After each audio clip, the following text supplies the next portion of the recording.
What's good? This link is for Jeff, y'all. This link is for Jeff.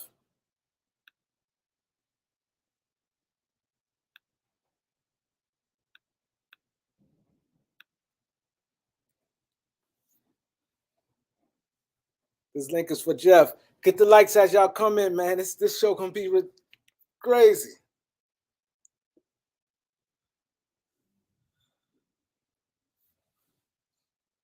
It's gonna be lit.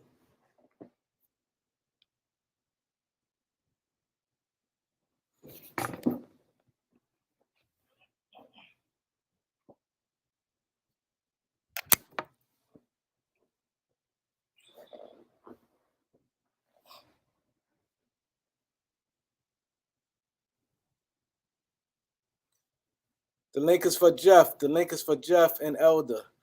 After that, we're gonna let everybody else up. But this link is for Elder and Jeff. And then we're gonna let everybody else up. We got a special show for you guys tonight, man. We definitely will have a special show. We got Bruce Leroy in the building, Brayton, Octavius, T, Juan, Angie. Let's get the likes up, y'all, because people ain't been getting their notifications. I did a video. I'm on the phone with my son. My son was like, "Oh, Sweat, you just did a video?" It was an hour and 20 minutes later. He got the notification popped up on his phone. So it's important that everybody get them likes up.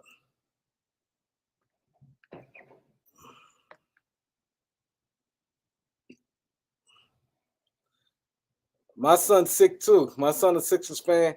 He just hoped the Sixers make a great trade. He just hoped the Sixers make a great trade. Riri, what up? Major, what up? Tony Lee, call me K.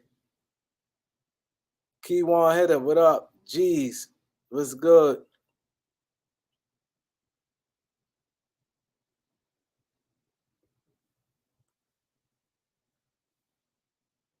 Let's get the likes up, y'all. Let's get the likes up.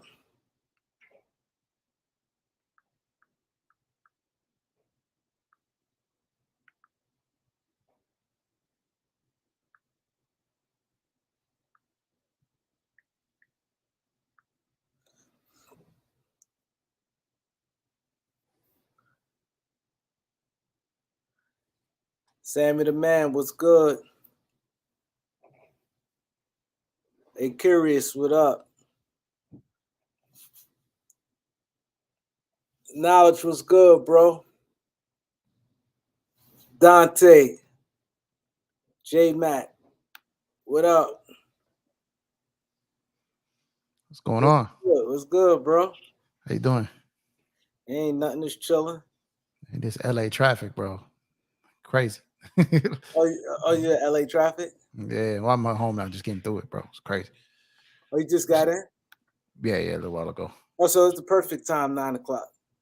Oh, yeah. Ain't this time? Perfect time. Perfect. Judah Rising, what up? Tyrell, Jonathan. Yeah, this off season is crazy. You can see it already.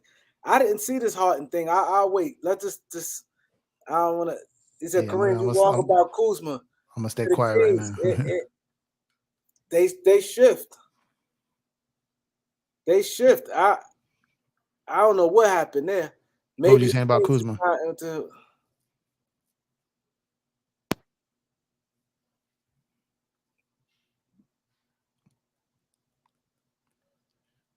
What was you saying on Kuzma? Huh? What were you saying on Kuzma? I said he going to the Kings. Oh man, that was, no, but the Kings won him. Maybe he shipped for whatever reason. Yeah. They probably got intel he wasn't coming.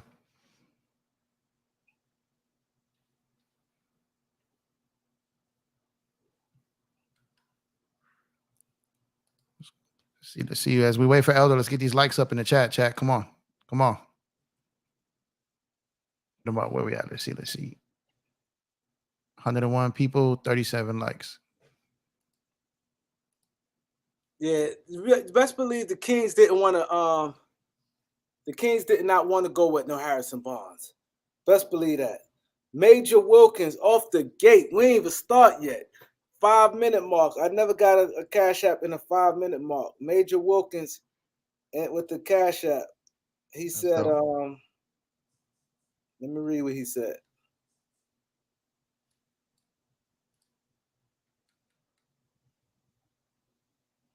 Let me read what you said, bro. Oh, he said for support. Thanks. Major's a long time subscriber. Salute, salute.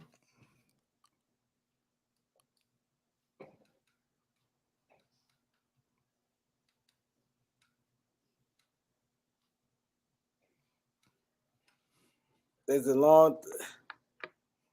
What time's Elder gonna pull up? He's coming up right now. Yeah, he's coming up. Yeah, but he said make a 6'10" to 7 feet front line. He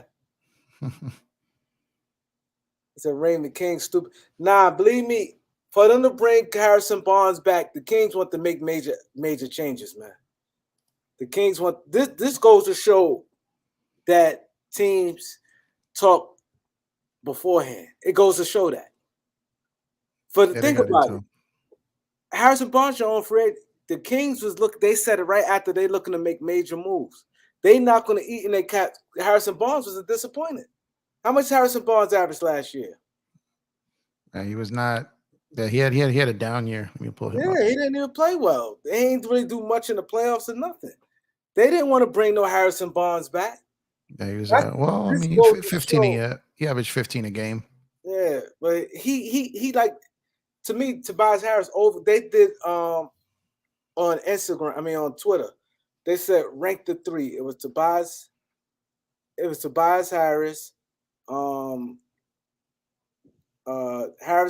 Tobias Harris, Harrison Barnes, and Chris Middleton. And I think people sleep on Tobias because of the role he's playing, but I think Tobias is skilled. No, but I put him as two. I put Middleton, Tobias, then Harrison. Harrison don't have no real impact. Harrison is a really overpaid role player. He's good as a role player, but he's not paid like one. He's not paid like a role player. Yeah. Harrison Barnes should be getting like $12 million, man. Yeah. He keep getting these 20 something. Now he getting like 18 million. Like, and he getting older. Yeah, he's he got paid again. I mean, it's less than what they were paying him last year, so then it's a dip down, but it's a little dip. It's like 3 million. Yeah, so but got like 20 million. Let me bring the total here. What did they put him like, you got a few millions less. Yeah, just 3 or 54 mil. Wow. Yeah, so that's.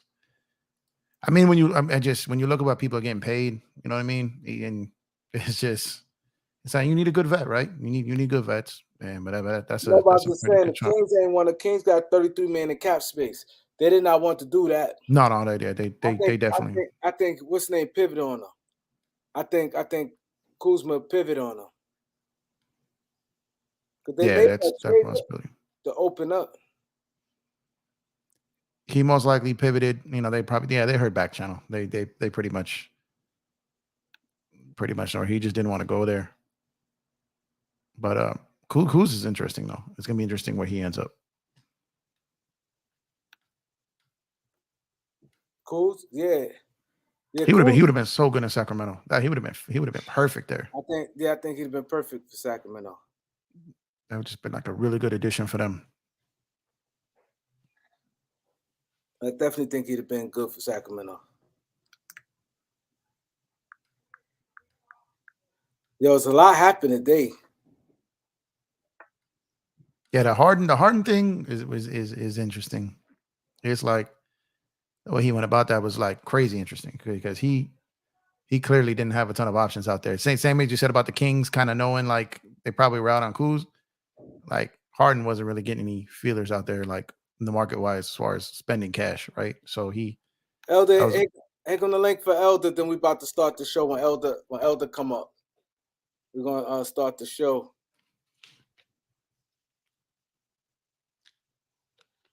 I thought CP3 was coming to the Lakers. Yo, they shift. Yo, it's a lot of uncertainty, man. They shifting like crazy.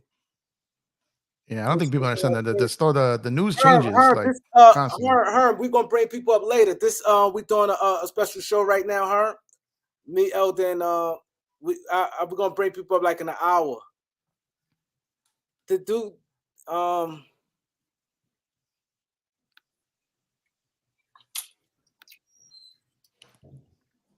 yeah, Can you hear me good? yeah, Yeah, we can hear you. yeah, later we're gonna bring everybody up. Come on, we got 173 people in here and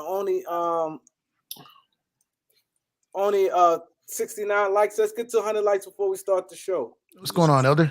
Hey, salute, my brother. Good to see you, man. Tripping already.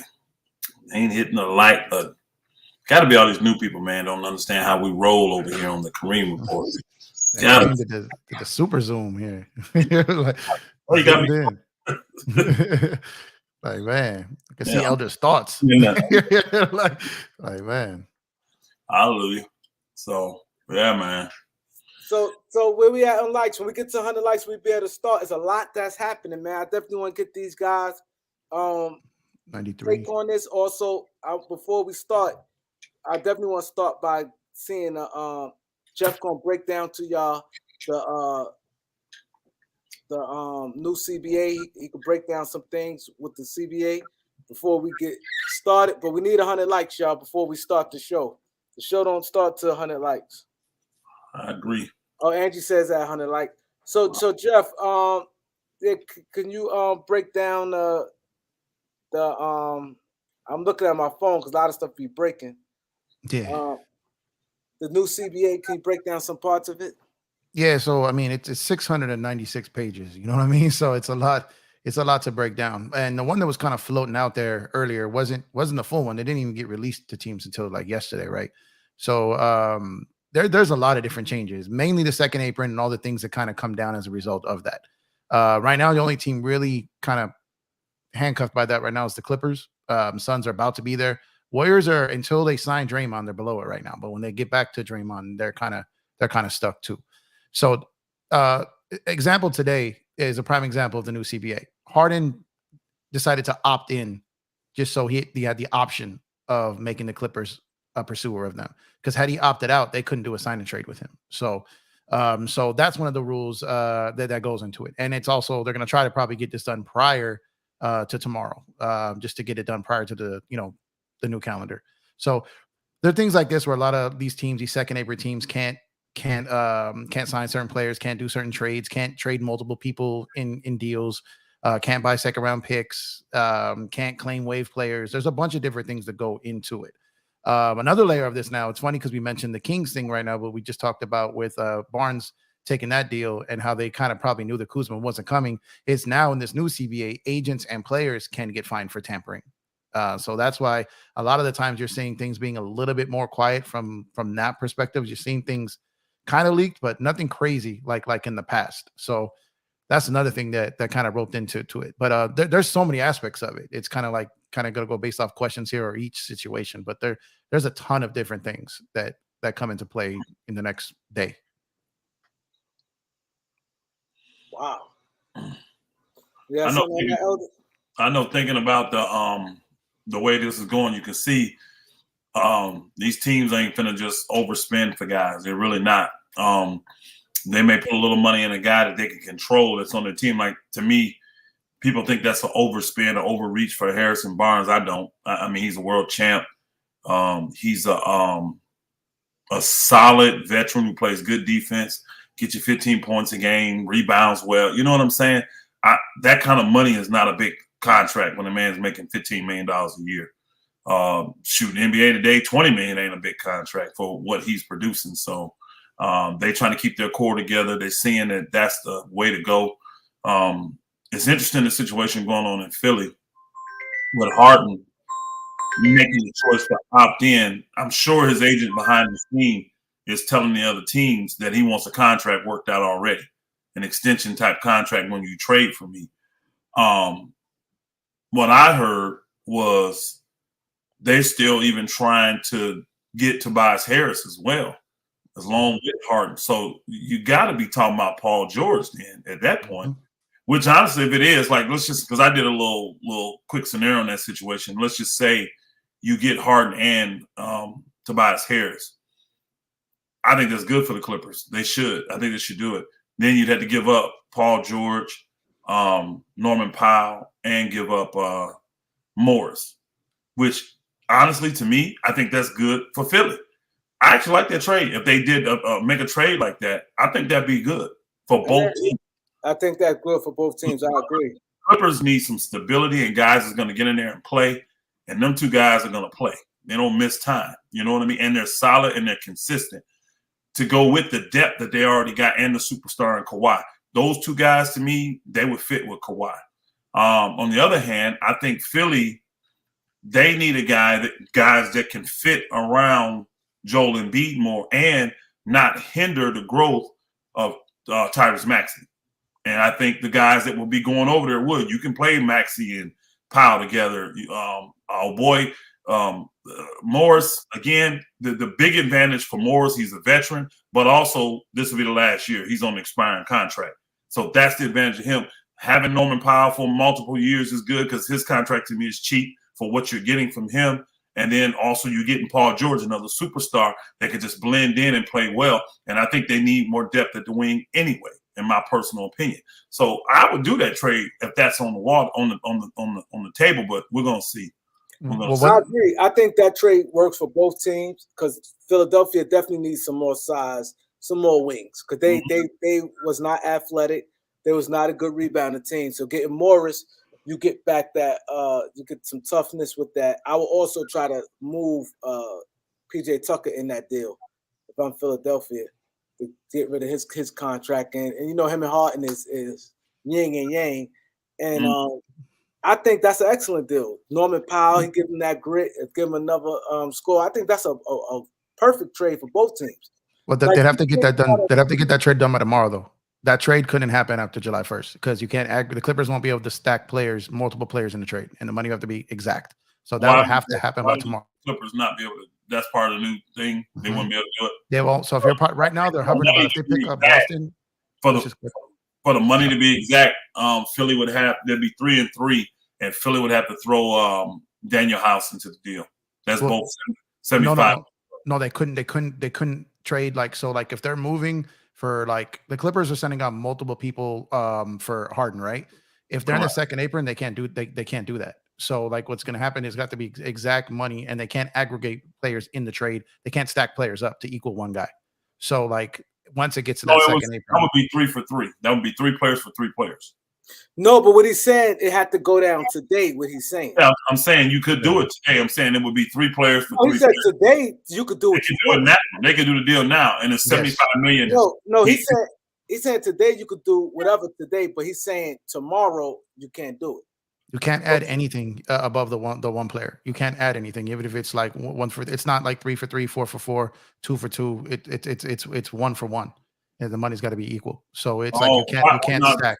That part why tomorrow they'd only or after tomorrow, because the first is Saturday, right? So after tomorrow they would only be able to do one. They would only be able to trade 1 player. As of tomorrow at 6 p.m. Eastern time. Why is that? Because if you're in the second apron now, they're teetering there. So let's see, they've got their cap holds. Get out of that when they released old boy. They lowered the tax, but they didn't get fully out of it. Well, that's what I'm trying to say. They've got it depends what they do with their cap holds. So if they what are their cap holds, do you know? Yeah, so right now Plumlee's at over 16 million, and then their options here. So Boston, they've got until tomorrow. Moon, they got till tomorrow. If they pick up Boston, they're right back in the second apron. So it's their apron move right now is they're basically 1.5 million under the second apron. The second they go above that, they can't do any of that stuff. And that's Plumlee's cap hold. Their cap holds are high. So they've got to decide what they're doing with these players ASAP. But if they go into that second one, they cannot aggregate in a trade. I get that. That's cool. I get that. So yeah, so they got pretty much a little less than 24 hours to get this deal done, huh? Yeah. In the deal that they're trying to work, and they couldn't even do the sign, and they can't do a sign and trade, so that's why Harden had to opt in. And the crazy thing is Harden. So look at this, right? Harden's out there looking at Harden's money is what, like 35 mil? I don't have him up on the screen. You're right. So Harden's at 35 mil. So not only did Harden think he could not get that in the market, he didn't think he can get any money on top of that, because the second he gets traded, now even right now, he can't extend. He signed a 2-year deal. He can't extend on a 2-year deal. Yeah. So he gets traded no matter where he goes. He's an unrestricted free agent next year. So he cannot extend with Philly or wherever he gets traded to. Which he would probably do a behind the scenes type of thing. Yeah. Trust the team and all that kind of stuff is what they would do. And they got to trust him. And with Harden, I wouldn't trust none of these dudes. I mean, Harden been on what, 4 teams in 4 years? I wouldn't trust none of them. And all I would do is he don't like it in the Clipper way. He's gonna be unrestricted. He just leave or force his way out again. You know what I mean? And try it next year and see what happens. But I mean, I think these teams would be stupid to give guys like that have shown you they can't be consistent. They can't stay on the court all the time. They're not going to perform at the highest levels in the playoffs. All that matters when you're paying a guy a max deal. And I know Harden wants to creep back up in that max area is what he's trying to get somebody to do. I think he thought he could use Houston as leverage, and Houston busted his bubble on that. He sure did. Houston definitely did that. They came out and report with Kuzma. They came out report with Dylan Brooks. They came out reports with Van Vliet. They definitely busted his bubble with that. Hey, Angie, I think I saw that part where she put in there that he has a 15% trade kicker. I guarantee you he's going to waive that because he's going to have to get them to participate. Because, again, let's keep it real. Philly doesn't have to trade him. Yeah, they don't have to. He opted into the deal. They can just keep him. They don't have to trade him. So he's going to probably have to waive that 15% trade kicker just to get what he wants, to get to go where he wants to go. And I just think it's a good deal for him to go to L.A. I do. He's out there most of the time anyways. He's from that area. You know what I mean? I think it'd be good for them. They need a guy that can control the offense and they can pace and all that kind of stuff, not just let these guys go wild and do what they want to do. And I just think it would be good. And then you can throw Tobias Harris in there. Now that's that quality wing that takes the pressure off of a Kawhi Leonard. Now Kawhi don't have to guard the best player. You don't have to. You got Tobias Harris to do that. And he's solid. People forget Tobias Harris was the 4th option on Philly. And the man still put up, 17, 6, and 5 or something like that. I mean, that's incredible numbers. Now, I understand that's not $39 million numbers. I understand that. But he was a 4th option. Imagine if a team had him as a 2nd option. Who knows what kind of numbers Tobias could have put up. And he's always been efficient. People say he kind of gets lost, go away. I think that has to just do really with the system that he was in and the team that he was on. That's what I think. I like Tobias Harris. I wish the Lakers would trade for him. I wish Philly would go in the hard cap and take that guard off our hand if they lose Harden and take D'Lo off our hand and we work something out. Shoot, I would love to have a guy like Tobias Harris. And look, I'm gonna take this gum on my mouth, y'all. Sorry about that. You've been watching the pattern of these teams. It's the camaraderie, it's the unity, it's the sticking together, building it up. And then when you trade, you bring in a no-nonsense kind of guy that, 1, he's going to play D. 2, he's going to be consistent on offensive end. And 3, he ain't going to be no problem. Doesn't matter what his salary is. He has to fit your system well. Tobias Harris, tell me a system in the NBA he won't fit. He'd fit any system well. Just like Aaron Gordon fit Denver's system. Just like Wiggins fit Golden State system. Tobias Harris can be that type of guy. And it's the last year of his deal. You ain't committed. So when the things really kick in next year, if it don't work, you don't got to resign the dude. But if you trade for him, you got his bird rights, it works out. Again, Tobias is about to turn 31. If I'm not mistaken, I think he's about to turn 31 like tomorrow or something is close. So he does that, plays well for you. You can give him one of those, hey, end of the career contract, 4-year contract extension, and get him on a good number. You know what I mean? Maybe 20 mil a year, something like that, 25 maybe. Who knows? Depending on how good he play. And finish his career with you and maybe help you win. I think Tobias is the guy that a lot of teams should be going after. I think he can be that piece if your core is set and good and doing what it needs to do. Okay, so I like your trade idea, what you're saying. And I do agree with Jeff that I think the trade got to go down today and that's why when I'm hearing that Philadelphia is aggressive, when I was on the phone with you elder today, they're expecting some stuff to happen. Yeah. my peoples had called me. So I definitely agree with Jeff. This new CBA, they putting the clamps on people. What do you guys think about Ben Simmons? Y'all think he getting moved this offseason? Elder's been talking about Elder's been talking about that one for a while. Go ahead, Elder. Go ahead. Go ahead. Again, I think personally, all of these guys, I'm not even going to single out a Ben Simmons.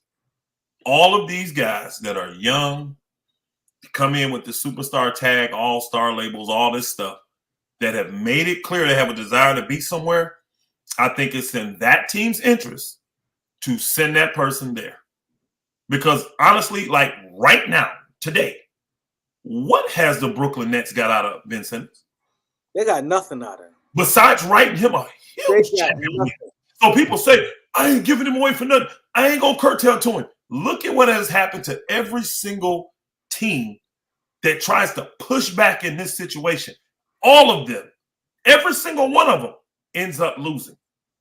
Look how the Brooklyn Nets pushed back this summer, past summer, against Kevin Durant and Kyrie Irving. Who won that? Kevin Durant is where he wants to be. Kyrie Irving's gone. You got a bag of chips. A couple potential guys, nothing else though. No potential to win, nothing. It don't benefit you in these situations. Guys like Zion, Ben Simmons, all these guys that have made it clear they want to be somewhere else, and you're not getting them to capitulate on your team, get rid of their tail. So to me, Ben Simmons should be on the move, even if it's for a bag of chips. Even if you're taking back a contract, like I'd move Ben Simmons to the Clippers. If they want, take Ben Simmons. Take Ben Simmons. Give me, what's his name? Marcus Morris, expiring contract. Norman Powell, cheap contract. If they don't want to work it out, take Ben Simmons for him then. Make the money work. But again, I am moving him so that I can at least get something in there that's going to be productive. Trying to force and make these guys capitulate, they're already filthy rich. What is Ben Simmons' motivation to help the Nets out? He didn't ask to be traded to the Nets. He's already told you where he wants to go. You understand what I'm saying? Yeah. Sacramento. If he said he would go Sacramento, I think he said it got to be a California team. He's going to California team at one time. You said, yeah, he's going to a California team. I'm getting him out of there, and then I'm getting the best I can get that's going to fit my team. May not look the greatest this year. May not even look the greatest next year.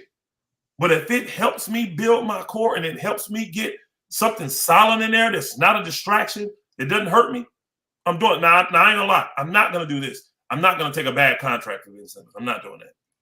I'm not going to take a guy that ain't productive and making way too much money. I'm not doing that. I ain't doing that. I'm not taking another problem child for one problem child. Give me back solid professionals, hopefully on expiring deals, and you can have him. And let's see what he does. And I would send him as far away from, if I'm on the East, send him West. If I'm on the West, send him East. I would do that. I agree with you. He'd be a Laker if it was up to me. Like if I'm talking about not me as a Laker fan. If I am in the front office of the Nets, I'd have been sent it to the Lakers. I'd have been sent it. See, I wouldn't have had that ego. I'd have sent him with Kyrie. With Russ over there last year, you don't think the Nets could have got that deal done? They could have got that deal done. And I'd have told him, look, I think the Lakers probably gave up 2 firsts for that. Hey, Lakers would have gave up both them first and some seconds just to get Kyrie. But at the time, to be honest, the Nets messed up because the Lakers were willing to give up Austin Reeves, remember? I'm telling you. And they was willing to give up Austin Reeves, but then when they start, the Nets, the owners start playing with them. Let me say this too, though. The Lakers look how good Russ played for the Clippers. Imagine that Russ with Austin Reeves and whatever else we'd have had to throw in to make that happen. Because we would have. Imagine how that would have looked on Brooklyn. Then, don't forget, you still would have moved KD. You still would have brought those good players in from Phoenix. The Cam Johnson and what's the other new Bridges. You still had them. Yeah. Imagine that team with a Russ and maybe Rui or I don't know whoever. It was Austin Reeves in that. Remember? Imagine that. And Austin you got rid of your 3 headaches. And Christie too. They want You to. could have got Max Christie. Bro, all them picks. The owner shut it down. He started laughing. Remember, because the Lakers pushed it. Everybody thought he was going to the Lakers, and the Lakers, because Christie was the last one added to the deal. I remember. It was and then when they like everybody looked like Kyrie was coming, and they like said, "All right, we do Christie." Remember I told you though, Kareem? Remember I told you, I said, they ain't going to do it.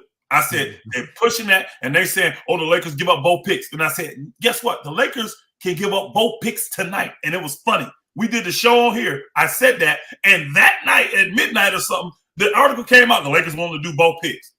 And then Brooklyn started backpedaling. I already knew Brooklyn didn't want to. And then he came out like as a joke. See, this was the owner is. He came out joke said, "Oh, we was never giving him to the Lakers." That's all personal. It ain't about negotiating in good faith at all, like at all. He don't hate the Lakers. It was because he was personal with Kyrie. That's stupid. That's bad business. It's never personal when it's that was a better package than he got with Dorian Finney-Smith. Better package. Like you said, Austin Reeves. I'd have forced the Lakers to take Ben Simmons, and they would have. Austin Reeves and Christie.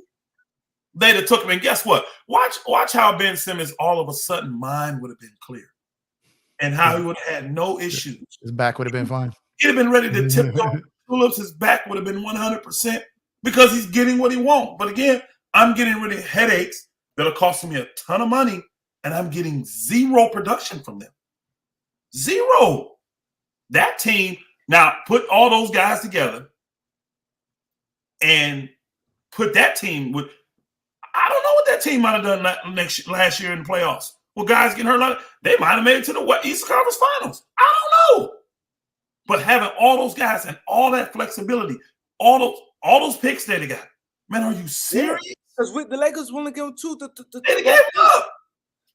LeBron put pressure, and that's when I remember that like yesterday.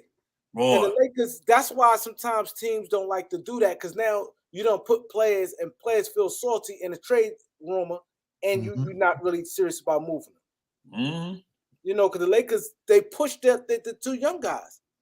And he backed out, then laughed, said, oh, he was never going to the Lakers. But while he's negotiating, so I don't blame Sean Marks, because Sean Marks working with an idiot. Yeah, for sure. You know, Sean Marks, I believe he would have did it. You know, yeah, he just dropped to do the best deal for the team, right? Where the owner was one being petty. So he didn't let the GM do his job. It's sad to me. And I knew, I ain't even gonna go down that route tonight.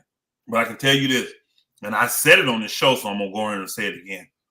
Remember when they started talking about how his wife was involved and how she was? I knew it was really finna go south then. I really did. Because the moves he was making, it's the pettiness I see in a lot of women. I'm not saying all, but it's that kind of level of pettiness. And then I started saying, I'm like, what in the world? And then to save face, even the Kevin Durant move was the type of thing that a woman, a petty woman, not all women, a petty woman would do. They want to show that they're in control. And behind the scenes, we made this deal, but now you let him go for a bag of peanuts.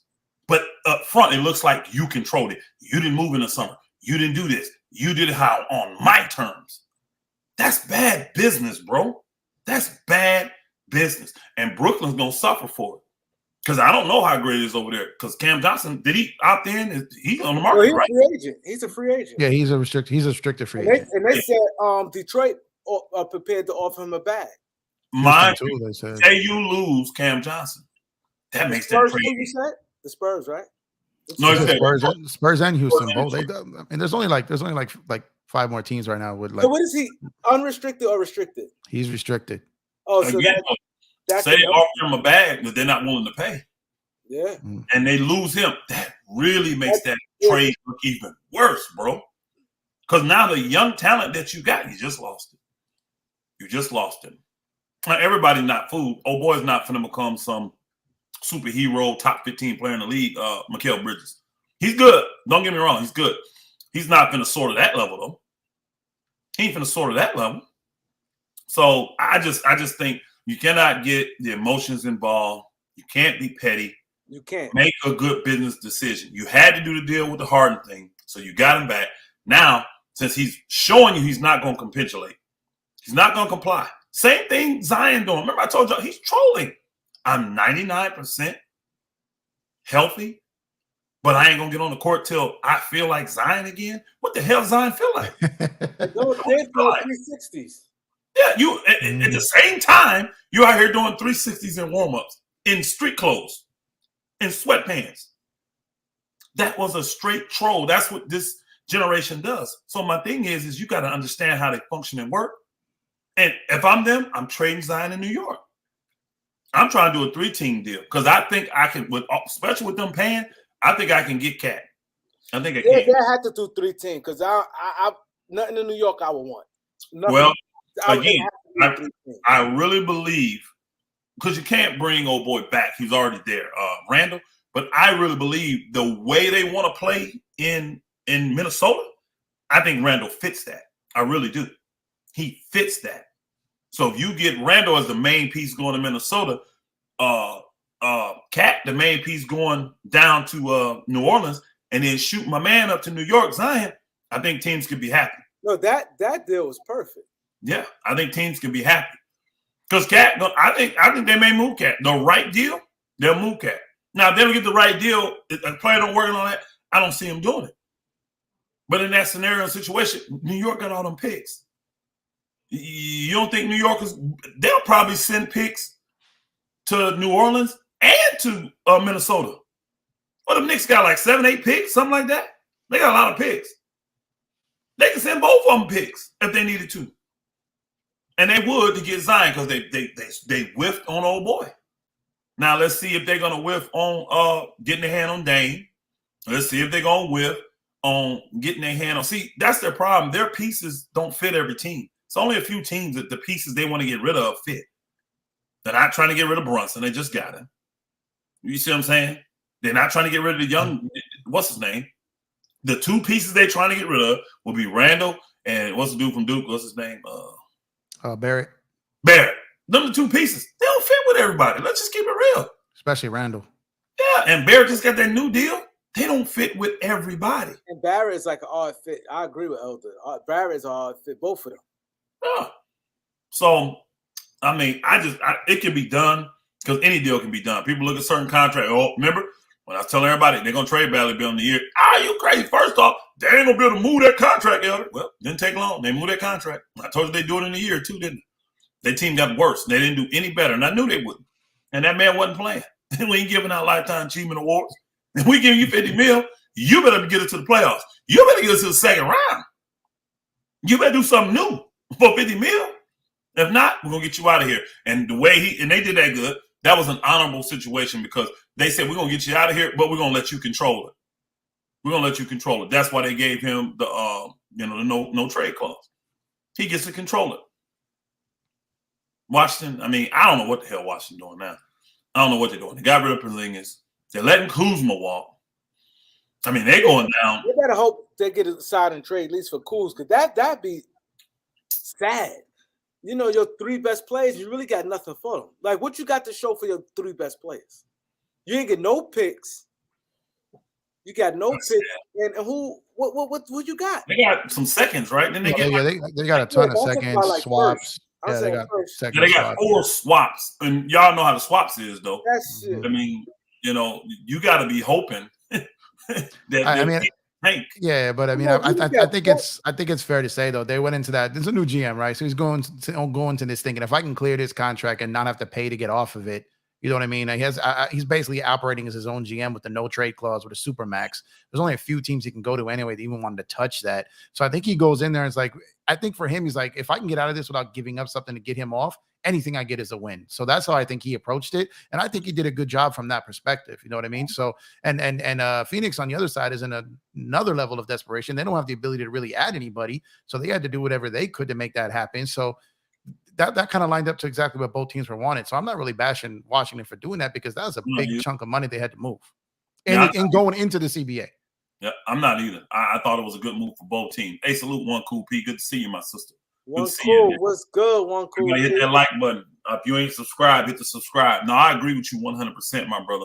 I was saying that and everybody was like, you crazy. I was like, no, that's a good move for them. Just get off the contract. Get off the contract, clear your books, get a chance to start over. You're not a big market. and it's hard to bring people in, and you know, you don't have one of the most rapid fan bases and all that. So if you can get an opportunity to maybe get somebody to come in there that would generate something, you know, because Bradley was okay, but he wasn't on that level, y'all. He just wasn't. And he took a dip from the previous year. Do Washington? Does Washington have cap space? They don't have any cap space. Nah, they don't have no cap space. I think they might. Angie got it right here. One thing, they might be able to get to it's right here. Y'all see on the screen? Houston. Okay, it says hold on, non-tax. Washington's in that category with the Lakers. Yeah, but that's only $12 million. Now, see, to me, I would sign Russ again. Russ put butts in seats if I'm them. I give him that as long as I can. Because honestly, from what I'm seeing now, I don't see another team that's going to offer Russ better than that. Yeah. I don't see a team going to offer him better than that. If I can give him, I think the most you could do that is for 2 years, right? So if I give him a 2-year, $25 million deal, it's worth a shot. And Russ is going to put butts in seats. You'll get your money back from Russ. That little bit you paying, you'll get that back from just having Russ there. And your team going to compete. Because Russ he takes that level up, man. He playing every game. He's going 100 miles an hour. I ain't on front. I was very impressed with Russ with the Clippers. I was. His defense was superb. His focus was on point. His turnovers weren't the same. He had a few bad little plays, but he was a different player when he got on the Clippers. He just was. So if you get that Russ, man, you can do something with it. I mean, again, he may drag that team to the playoffs. I mean, they got a couple good guards over there, but I would trade Monty Morris because he's just not getting it done. They're trying to. They're trying to. And I don't know what Tyus going to do in the starting position. I don't know. I've never seen him as a starter. Everybody says, yeah. I mean, when Ja's out, he's played well, and Ja's missed a lot of games. Yeah, I mean, there's a good enough sample size to see that he's definitely serviceable. That's the same thing Morris did though when he was in Denver. Remember, he used to look the same. I mean, he was one of the best backup point guards when he was starting to play games. He would destroy people. He got over there to be the starter. He looked like it's different when you're the main guy, and now you done moved up on the scouting report. It's different. I don't know what Tyus Jones is going to do over there as a starting point guard. I don't know if he's going to be able to handle that or not. I have to see. But I'm wondering where's Russ going. And that's funny. And I know people think that I just hated Russ and this and that. He just was a bad fit for the Lakers. Yeah. But right now, I'm wondering, that's a good quality veteran that you could probably get on the cheap. That if you just let him do it, let him get out there and play, I think you'd be good. I think he would help your team. I do. Well, there's like 20 teams with the non-taxpayer mid-level right now, right? So that's two-thirds of the league that could potentially offer him the $12.5 million. I'm not saying all the teams are going to, but two-thirds of the league have that money. And a big part of this new CBA, which is important, is that before teams had to get to the floor prior to the end of the season. Teams, this is why the new CBA is good for the players. Right. People were talking chess. Why do players accept this? And this is why right here. The guaranteed 15th roster spot. They have to because of the 90-day rule. The other part of it is because of the 90% rule. Teams have to get 90% of their cap basically to the floor before the season starts. Before the Spurs were waiting. That's why the Spurs we'll take Russ. We need to get to the floor. You know what I mean? So it's like now teams have to spend this money by the start of the regular season. They cannot wait to just penny pinch all year. Then, okay, I'll get someone at the trade deadline. So these rosters will fill out and teams have to spend the money. So I don't know, Elder, if you agree, I think you can see a team say, okay, we got to spend this money. Let's give it to Russ 1 year and, get to our 90% or 2 years, whatever it is, because they got to get to 90% the next year too, right? So I can see it definitely happening. That rule benefits the players and a player like Russ specifically. Yep, I agree. I agree 100% with it. And I like that part in the rule because you'd have a small amount, but you'd have teams just sitting back doing that. And what they would do is collect picks from that because to buy your players, they want picks. Give me first-round picks. Give me first-round picks.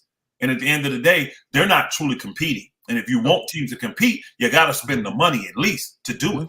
So now it's forcing all teams to have that money. And then let's see what the regular season look like when you got that 15th man guaranteed, and now you got teams have to spend that money. It's only going to be a small amount of money left that they can spend. If they want to, unless they want to go over the cap, you know what I mean? So you can be a lower level team. You just got to spend your money up front. I like that. It's forcing them guys to step up and at least try to compete.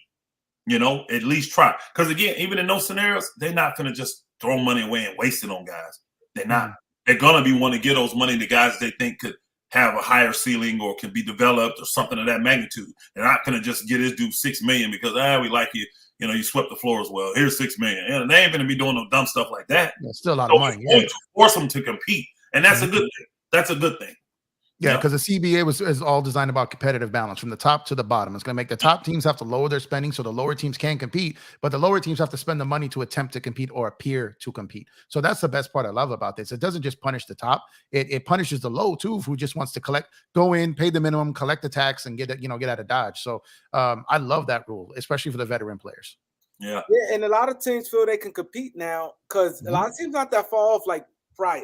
I think we have a solid amount of good balance around the NBA than we did prior. If you think about it, a lot of teams sit back and make good moves, not just like you said, trying to be cheap, trying to save this or trying to tank. The teams make good move and hold these players accountable. I think that it'd be a much better brand of basketball because a lot of these players, like you said, they come in, not perform, and still think about Harden for instance. Harden didn't score in 3 straight games, elimination games in the fourth quarter. And he still ain't have no issues with, I want my money, this, that, and the third. If y'all not, because Philly wanted to pay him, because me and my son was talking, but the thing was, he wanted max at them years. They was not doing that. They was not giving him no 4 years. They was willing to give him some money, but he's going to get more than the 35 he's getting now. But they wanted more shorter deal, 3 years, and some like incentive base in that third year, like games played different. Probably 3 years, 120 was what they offered him probably. And then that last year wasn't 100 guaranteed. They did a Chris Paul type of deal with him. What they did, but it was where he could have met. They said it wasn't going to be no. You guys going to hear this come out, but the thing is, with Harden wanted full. Harden wanted 204 year. He wanted the full max he could get. So you tied their hands, and even his boy Daryl Morey's like, nah, we can't do it. We can't do it. That's why Philly now is going hard to try and trade him, because how you not as a person with pride, you ain't do nothing the last 3 quarters. You ain't scoring the fourth quarter in 3 straight games, and you're gonna come out and still demand this. You should be like, okay, I'm gonna get a good contract. I already got big money. And we're going to come back and run this thing back. We're going to win this title. But that's not his mindset. It ain't about winning. But most of these guys, they have shown you by their actions that the number one goal for them is not winning. Now, I'm all for player empowerment. I'm all for guys getting as much money as they can get. I am. I'm for that. The problem we have with this generation of players, these so-called stars and superstars, is that they're not showing up to do their dang job. See, at least the players of old, when they got the bag finally, guess what they did? Played 82 games. They showed up and showed out in the playoffs. They knew, now I'm a representation of this team. Exactly. I'm the face of the team. So this makes me look bad. This social media stuff, they don't even think about it. You literally have guys online arguing about are players great that have never won. Think about that. You play a game to win. You play, any sport comes with a championship. So now what they're saying is you can be greater than guys that actually achieve that just because of your skill level and how many points you score, how many assists you get. You can be considered the greatest even if you've never won. Like this generation wants to totally eliminate winning. Like it doesn't matter. Why are we playing then? Why are we playing? Well, why are we playing? See, here's the thing. Even because it's entertainment, right? But even in entertainment, how many times have we seen, let's go with actors, Tom Hanks, Denzel Washington, all these guys that make it, what, 20 million a movie, 30 million a movie. When do they bomb? Now, the movie may bomb, but I guarantee they did very well in that movie, their role in their part. 9 times out of 10, though, most of the things they get in, it's good. It's going to be a great movie. They show up. They get the job done. These guys want all the pay, all the bread. They don't even want to show up half the time. And none of the blame. None of the blame. None of the blame. And then when you trip, I leave. When you trip, I leave. Yo, that's what bothers me, and it bothers me when I speak, and that's why sometimes I stop talking to people, because the first thing people say, "Oh, That's the problem. Black men don't want to see another black man shine. Um, we should be able to cheer somebody get the most money they can get. I'm a fan. I'm a fan, and I think that he don't do nothing never. And in 3 straight playoff games, y'all had a chance to close it, and you didn't perform. And you basically saying I don't have to perform, but I still want my money. This thing with the message here. I don't have to do what y'all paid me to do, but y'all still got to pay me. And now y'all ain't gonna pay me, trade me. Like, that's the nerve. This is what I was getting at last night a little bit. When you get that big bag, you find not only he was fine with Doc Rivers. You're expected not only to just show up and play in every game. You're expected to be the face of the team. You're expected to be the leader of the team, and you're expected to go far in the playoffs. No one can guarantee, championships, but you should be like. Let's use Patrick Ewing as an example. He was a man. He got paid. He never won. But boy, did he not make those Knicks competitive all the time? Did he not show up in them playoff games? He gave his all. Yeah. He couldn't get over the top. They were playing better than him. Same with Barkley. Same with Karl Malone. These guys still gave everything. But they didn't get over the top. But they earned their money. They did their job to the best of their ability. These guys want to be playoff flops. They don't want to close games. They don't even want to play. Think about it. They don't even want to play in some of these games, y'all. No. You know what? I'm going to take this game. I'm going to load manage. Them guys in the past, they took pride in, I'm going to play a superstar. Oh, I get to show you now. Oh, yeah. Now I get to show you oh, yeah. That's between me and such and such. Mm-hmm. It was personal because I'm the representation here of the Bulls. He's the representation of Portland. I'm going to show you the Bulls are better than Portland. I'm going to show you Jordan is better than Drexel. And I'm going to take it personal. These dudes today, they don't care because they're all friends and buddies. It wasn't buddying. It was different travel, different hotel accommodations, different type of food, different type of medical staff, different transportation to and from the game, everything, different locker rooms, different everything. Everything about the game was harder, and they still delivered. So it's like today has no excuse. Like they really have no excuse to not attempt to play. Twinkies out of these dudes, man. We've made hostess ho-hos out of these dudes because they feel like they're entitled. Somebody said in the chat, I saw it, they're entitled. They feel like I've been told I'm the greatest since I was in 6th grade. You have to treat me as such. And because this is a social media world, you can't tell them, well, you're not that. Well, tell the Instagram people that when I got 10 million followers. Mm-hmm. Tell Facebook that I got 20 million followers. Tell the people on my YouTube channel that I got 6 million people there. So these guys think that through popularity, it generates income, but you would generate even more. You would go to a whole nother stratosphere, like a lot of these guys have, if you actually did your job. That's the biggest issue. And how about the respect? If my contract says I'm paying you X amount of dollars to play 82 games as a minimum, and don't tell me I'm paying you that to play in the playoffs because they don't pay you for the playoffs. The N.B.A. pays you for the playoffs. True. Yep. But the expectation comes with, okay, I'm going to pay you the 82 games. Then I'm going to expect you to take this and yourself to a whole nother level when it comes to the playoffs. Because that's the highest of the highest stage. These guys just lay eggs. And I'm telling you, it's really sad because the N.B.A. could be so much greater if these guys cared and these guys would put in the real effort. But their bones are brittle. Their minds are brittle. I don't see in them. Now, I got a little bit of hope. I got a little hope in some of the younger guys that look like they want the old school mentality. They want to play every game. They want to beat the competition. They're not trying to buddy up and play with each other. So I think this thing could switch. And let's keep it real. All these guys that have been doing this type of thing, it's not working for them now. It's not working for them. They're putting 3. Think about this. Let's just say Kyrie figures out a way to go. I knew you were going there. Wherever. Just to say, figure it out. You want 4 max guys now? You need 4? You need 4 max guys to win now. 2 is showing you it went. They just got 2 in Denver.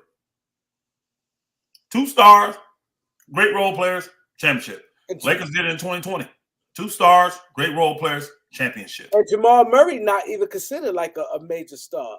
He not, but he plays on like one in the playoffs. Yeah. He plays on the all-star level, and he took it up like you're supposed to. He went from being on an all-star level during the regular season to a superstar level in the playoffs. He played like a superstar in the playoffs. And when he's healthy, he's had. Yeah, when he's healthy. That's what it's supposed to be. Teams are realizing that now. So they're saying, bump the and with the way the stuff is, we ain't finna just appease you. You old dudes, man, I'm telling you, let some of these guys go on the market. I guarantee you right now, the Clippers are seeing it because Paul George has been clear. He's on the market. They realize there ain't no market for Paul George. If they put Kawhi out there, ain't no market for Kawhi. If they put, I go to my team. If they put AD on there, they're going to realize, man, ain't much market for AD. Not what we thought. Now, the difference with a star like a LeBron, he makes you so much money just. Box office. That guy, he's in a different category like that. So they're going to give him everything just to get that bread. That's a smart business decision. And they're going to do it. But all these other stars, KD saw it. He got offended. He saw it. Kyrie saw it. All these dudes said it. Harden said it now. Nobody wants you, bro. Nobody wants you. You're not affecting winning like that. So I'm not going to give you all that money. And you know what's crazy? Kyrie, they said Phoenix denied a meeting with Kyrie. Kyrie tried to set up a meeting with Phoenix. It's like, nah, we good. Trying to apply pressure to Dallas. That's all it really is. Give him the bag, to give him the full bag. Elder, hold on 1 second. All right. Yo, Elder, look at that. 219 likes. We got almost 500 people. Come on, man. 300 likes. We ain't going to say nothing until we get 300 likes. What we doing? What we doing? 500 people in here, and we only got 219 likes? Okay, I see Angie said 443. That's still less than half. Y'all hit the like button, man. Let's get it. 300. 300, man. 300. We should be, man, 350. Hit the like button. What's wrong with y'all? I gotta get those likes up, but they're gonna blame me for the low likes. Come on, man. Jamal, come on. Our resident Philly fan. We appreciate you, Jamal, in the super chat. He said, salute Elder in chat. Give us PG. Hey, I ain't mad at you, Jamal. I would want PG over Harden all day. And I ain't a big PG fan. I think he got mental problems as well. But I would rather have him than Harden. I would. I'd rather have him than Harden. He's going to give you some defense. Yep. And offense. And offense. And the good thing is you put him with a superior player that's going to be on the court like an Embiid, the system going to make him. He ain't going to be able to just get buck wild like he do with the Clippers. Mm-hmm. The system going to make him feed Embiid. So the system itself, and then you got a coach like Doc. He understands. It's going to tame him. He'll be all right. So, yeah, I like that for both teams, honestly. Because, see, Harden, where them likes at? Hold on, I ain't. Yeah, I agree with you, Elder. 277. 277. That ain't it, man. That ain't it. It got to be 300. That's not it, man. What are y'all doing? We ain't gonna say nothing else to 3. We got a lot. We ain't think about it. We ain't really talk about the Lakers today yet. Come on. We still got a lot, man. We're not gonna say nothing. I got plenty to deal with. What we've really been talking about was James Harden. We ain't get to the Lakers yet. We ain't get to the good part, and y'all ain't give us 300 likes. I'm going on mute. I'm finna eat my peanut. I'm finna eat my nuts. And while y'all, I can't with that. All right. I'll wait for the chat to catch that. Oh man. I'm watching the chat. I got it pulled up on the side. Until I see Ed, you put over 300 in there. 300, that's right. I got my nuts right here. I got my almonds. I got my cashews, walnuts. Oh man. Yep, I'm gonna enjoy. Mm-hmm. Hey, man, that's a super chat. I'm good. Go ahead, Jeff. If LeBron decides to go to another team next year, do you think he would opt in with the Lakers so that he can get something back in a trade, especially since the Lakers are loyal to him? That's a good question. It's a good question. When we, hey, Jay Riddick, I appreciate you. Jay Riddick sent me a Cash App earlier, but we had 300. Go ahead, y'all can respond to that. Well, I'll let Elder finish chewing over there real quick, and I'll go real quick. Now, you go But first. You go first. while I think that's a great question, I don't know if it's if his contract is $50 million. I don't know, unless a team is trying to wipe books and just wipe out books and we're getting some contracts we don't like. I don't think the Lakers want to bring back $50 million. I think if LeBron is gone, that's why I don't think the Lakers are trying to add contracts past 2 years. I think the Lakers are preparing to finish LeBron, to kind of send him off to the sunset and be ready to strike as soon as he's gone. So I don't think the Lakers would want to bring back $50 million unless it's something for like a year or so. But I don't think they'll look to trade him. I think they'll let him, if he wants out, just go pick your team and just go from there. But it's a great question, though. I hadn't thought about that too much. Lakers will never trade him, and LeBron will never opt out. Just to keep it real brass tacks with y'all, it doesn't make financial sense for either one of them to do either one of those things. I agree with you. It used to, when LeBron James' son said, when LeBron was saying he wanted to play with Bronny, but then Bronny came out a year ago, 2 years ago, a year and a half, and told him, I prefer to play against you. That changed everything for LeBron. So LeBron doesn't have to leave. The Lakers is probably not going to have a draft pick to get Bronny.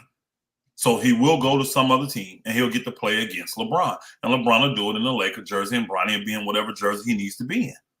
The thing with Bronny, I think, going to happen is wherever he's slotted at, if he has a decent year, just a solid year, he's going to move up. Like right now, they said they got him projected 17th. to go 17th to the Hawks, right? But let him have a solid year, or he's going to be in the lottery. He's going to definitely be in the lottery. And team's going to do it for the financial reason. I'm going to tell you right now. Teams, even if, and again, here's the thing: if he's solid, that means he could be a decent pro. He could be. You know what I'm saying? He could be a decent pro. He is LeBron James' My son, he a good scout too. My son, I would love for him to come up. And we were talking about this subject earlier. Mm-hmm. He don't even see. He think he gonna get exposed on the college level. He don't see him being good at all. He watched a lot of his games. He scout. He said all this is pushed because of LeBron. He said there's no way in the world his son he's supposed to be a McDonald's All-American. It's a lot of, he averaged 12 points, like 4 assists. He was not even good. And I would like for him to speak more on it, but he was like, yo, there's no way in the world he was the top 24 player in high school. He never dominated. The only show when he had like good highlights. He's like, I wonder if he on here watching, but he could break this down crazy. Well, go ahead. Go. Yeah, I can tell you. I mean, he plays ball in my area. You know what I mean? And his other son Bryce is going to be playing ball literally like 5 minutes from me. So like I've seen them. You know, I would agree with most of that. Last year, you could kind of see a little difference in Bronny, his athleticism, his burst. There's a lot of things that you could saw when he was actually trying to turn it up in spurts. I feel at times he was just kind of just being out there, you know, trying not to get hurt, you know, type situations. But I saw a couple times this past year where okay, he's better this year. Like he looked better this year. But we got to see what he plays against, you know, in college. But I also agree with Elder. I think even if I think they had him slated like 9th going to Orlando like a few months back. You know what I mean? And then like they've got him at 17th now. But I agree with Elder. I think a team will draft him just to get the James name and the James brand. So I could still see. I don't know about lottery. I don't know about that. Because I don't know if they're going to waste a lottery pick on a guy that they don't think is that good. I could see like a late first round or mid to late first round, depending on how deep the draft is perceived. But we're gonna have to wait and see how he plays up there. But I definitely think someone will snag him. If he plays solid, that's why I put that in there. He can't go have a Imani Bates year. He got to be solid. He comes in solid. USC has a little bit of success. You know, maybe make a Sweet 16, something like that. Watch. I guarantee you he'll be a lottery pick. And they won't consider it a waste because they'll look at it and say, well, if we get them at this pick, let's just say 13, 14, 12, something like that. And the whole contract for 4 years, say it pays them, it won't even be 40 mil. It'd be less than that, say $35 million, $30 million. How much is they going to make off just the movie rights with him having on their less than that. It'll be like the $3 million per year if he's in the teens or 20s. So no, it'd be more than 3. It's more than 3 they make there. But I'm just saying, let's just say it's 25 to 30 mil that he would get over the duration of the contract, 4 years, right? They're gonna do the math and be like, man, see, movies is residual income, y'all. You don't just get paid one time; you get paid for the lifetime of it. He's gonna get a Nike deal off top. Nike deal. You know how long they're gonna run this thing? So having him in your jersey, one up with his dad, I'm telling you, and then everybody coming to interview him and talk to him and all this with your jersey on. I'm telling you, they understand what kind of dollars that brings in. True. And they're going to look at that little lottery money and say, well, first off, he's a good player. So if they got him pegged to be middle, like the guy from Michigan this year, Juwan Howard's son. Nobody had him going. He was in the mid to nobody had him going top 10. Way up. Then he got picked 10th. You see what I'm saying? It happens. So I could easily see it for Bronny James when everybody else is a gamble. Bronny James is probably going to be one of the few players in the draft that ain't a gamble. You're going to make your money off him regardless of how he plays. So it's just a good, smart business decision to put him there, and we just kind of go from there. Now, I know some of y'all was telling me pause and all that when I was saying I was eating nuts. I don't think like these young folks. I don't have a perverted mind. We got a super chat, yo. Ain't pausing nothing. All right, Dario. Press play. Mario, because I don't think like that. Dario Valenzuela. Did I say that right? Venezuela. Okay. Salute, guys. Trevor Lane said that he would like if D'Lo signs for 18 mil, Rui for 15. What do y'all think? I think those good numbers for those guys. That's I great. wouldn't mind having them for those numbers. That'd be a team-friendly deal. Yeah, I think. To me, see, if we get D'Lo at that number, he could be trade bait. I think teams will want him at that number. That is excellent numbers. Yeah, that's a good number for D'Lo. People forget D'Lo is an extremely productive guy. He's very productive. People act like he had 4 bad games, y'all. People act like he didn't do nothing against Golden State, nothing against what's the name them in the first round. Memphis. He was big in them series. D'Lo played decent. So again, he had 4 bad games. I understand he was exposed, but during the regular season, you're gonna win some games with D'Lo. And he did. And he can run the show, and he's maturing. What D'Lo wants is to be accepted. He made all this money and everything. He's been famous on it. He ain't accepted by nobody. He wants somebody to say, you know what, we want you. Here's 4 years, $80 million. Come play for us, bro. We'll show you we love you. That's all he wants. That's all he wants. Man, that's a good point because he ran out of the Lakers basically because they wanted Zoe and to free up basically to dump Mozgov's contract, right? Mm-hmm. Golden State only really signed him so they could get him and not lose KD for nothing, and basically said we're going to trade him eventually, right? Then he gets to Minnesota and he's only really there because he's Cat's boy, right? And then he gets out here and it's like, okay, this happened, So yeah, I never really thought about it from that angle, but you're absolutely right there. Right? I ain't gonna lie, I'm not mad if the Lakers sign him for that and have to keep him for $18 million. I ain't tripping. I'm just saying that should make it. Yeah, I will keep him for that, especially if the Lakers do what they said. Especially if they can do what they said. Remember, they're looking to go get a veteran backup point guard. Oh, I would love that. If they can re-sign Schroeder or bring in Javon Carter or a guy like that, you know what I mean? So good. I will be, bro. I'm like, yes, we could do it because if D'Lo ain't getting it, put it like Javon Carter will be perfect for that for the Lakers because he solid off and he can play some defense. You ain't bumping him. Yeah, I like him when he sends Phoenix, man. The first time around, man, he's solid. Hey, he had a good year with Milwaukee. Did he have like 40 something? He's been solid the whole time he's been in the league. Yeah, he's been a very good backup point guard. Wants a home. He wants a home. I like the fact that even with LeBron being on our team and having AD, being hurt like he is and all this, that Pelinka, this is why I put him on a high level of the GM. He's still trying to build something. See, one thing I know about the Lakers, they know talent. Mm-hmm. Everybody say they don't develop well. That's not smart. That's not wise. Because why is it that everybody want all their young players there? Why is it that the young players go to all these other teams and do well? They know talent. This is what you should say. You should say they don't develop good talent. They just don't keep it. They bring in good young talent to get veterans to help them win right now. That's all they do. They got the best the developmental coach in the league, and Jen is not bad either. I mean, like the handy people are tripping. So I like what the Lakers have. I like the young draft picks. I like them running this back. The biggest thing I need to see from the Lakers: get AD some help. Get AD some help, man. You can't expect him to do what he get AD. Did y'all see the reports? I know it really literally just came out. They said the Lakers confident that they're going to walk away with either Bruce Brown or Brook Lopez. Those are big moves. They're going to get free. That's why they did that with Bamba. One of them players they gonna get they saying it's supposed to be like a lot. To me, oh, go ahead. I'm sorry, Kareem. I'm sorry. I'm asking you guys what y'all how y'all feel about that. To me, I would prefer Lopez, but if we get Brown, I think that's also Pelinka showing the whole NBA we ain't afraid to lose Austin Reeves. If y'all want to pay him some stupid amount that he's not worth yet, y'all can have him. I think that's what he's saying to him. Because I'm going to be honest with you. I know the Lakers pump faked and said, doesn't matter, whatever the contract is, we signing Reeves. Let somebody offer, because what is it, $100 million they can offer Reeves? Is that the max they can give him, 4 year, $100 million, something like that? Yeah. Because that's going to be a huge balloon on the last 2 years. Watch the Lakers walk away, especially if they get Brown. But watch the Lakers walk away and let Reeves go. Now, I think they love Reeves, and the Lakers want to re-sign him. Not at that money, though. Not at that money.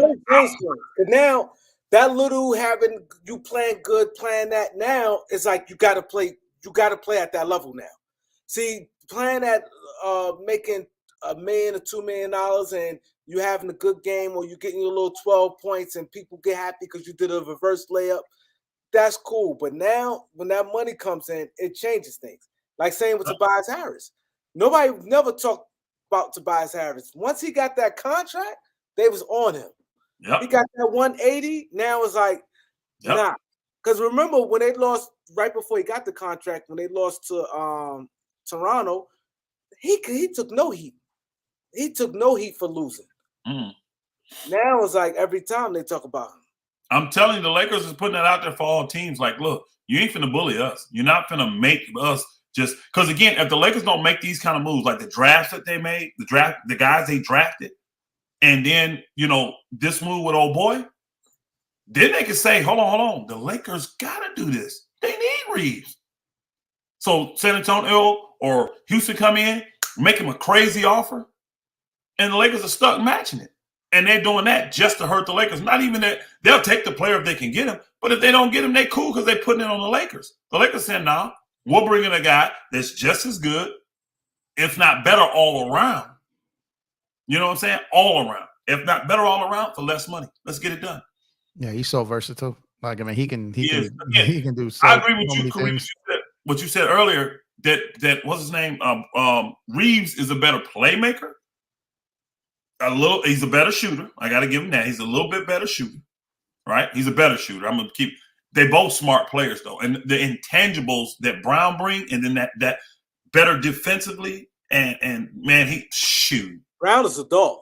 Yeah, I'm not mad if we lose Reeves because some team offered him 20, 25 million, and he ain't really worth that yet, and we get Brown for 12. I'm actually happy. I'm like, let's get it. Let's do it. Because now you could build out your roster. I'm happy all around because Reeves, get that bag, bro. You don't know if you're going to get another opportunity. I want Reeves to take a deal like that. And I'm happy that the Lakers don't have to pay that and they can get a player in there that's just as good, if not better than him. So we lose nothing in the thing and save money. That probably will propel us to be able to bring back some other guys. Because I think a lot of guys, when they see that, like you said, Kareem, I agree with you. When that money dry up, it's going to be a lot of guys trying to get on teams where they feel like they fit in. Let me just get the money's going to dry quick. Yeah. Part of this is going to dry quick. Especially this offseason, quick. Not a lot of teams with money. And Pelinka, what has Pelinka not shown? And what does he have shown, these last few years?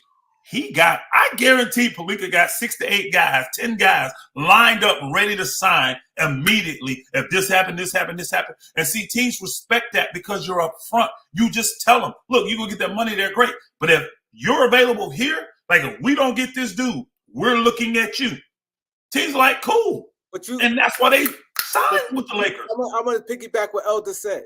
That's what Avery Bradley said, and that's what Danny Green said. Danny Green said the Lakers was very upfront with him, and they told him, listen, we trying to get Kawhi.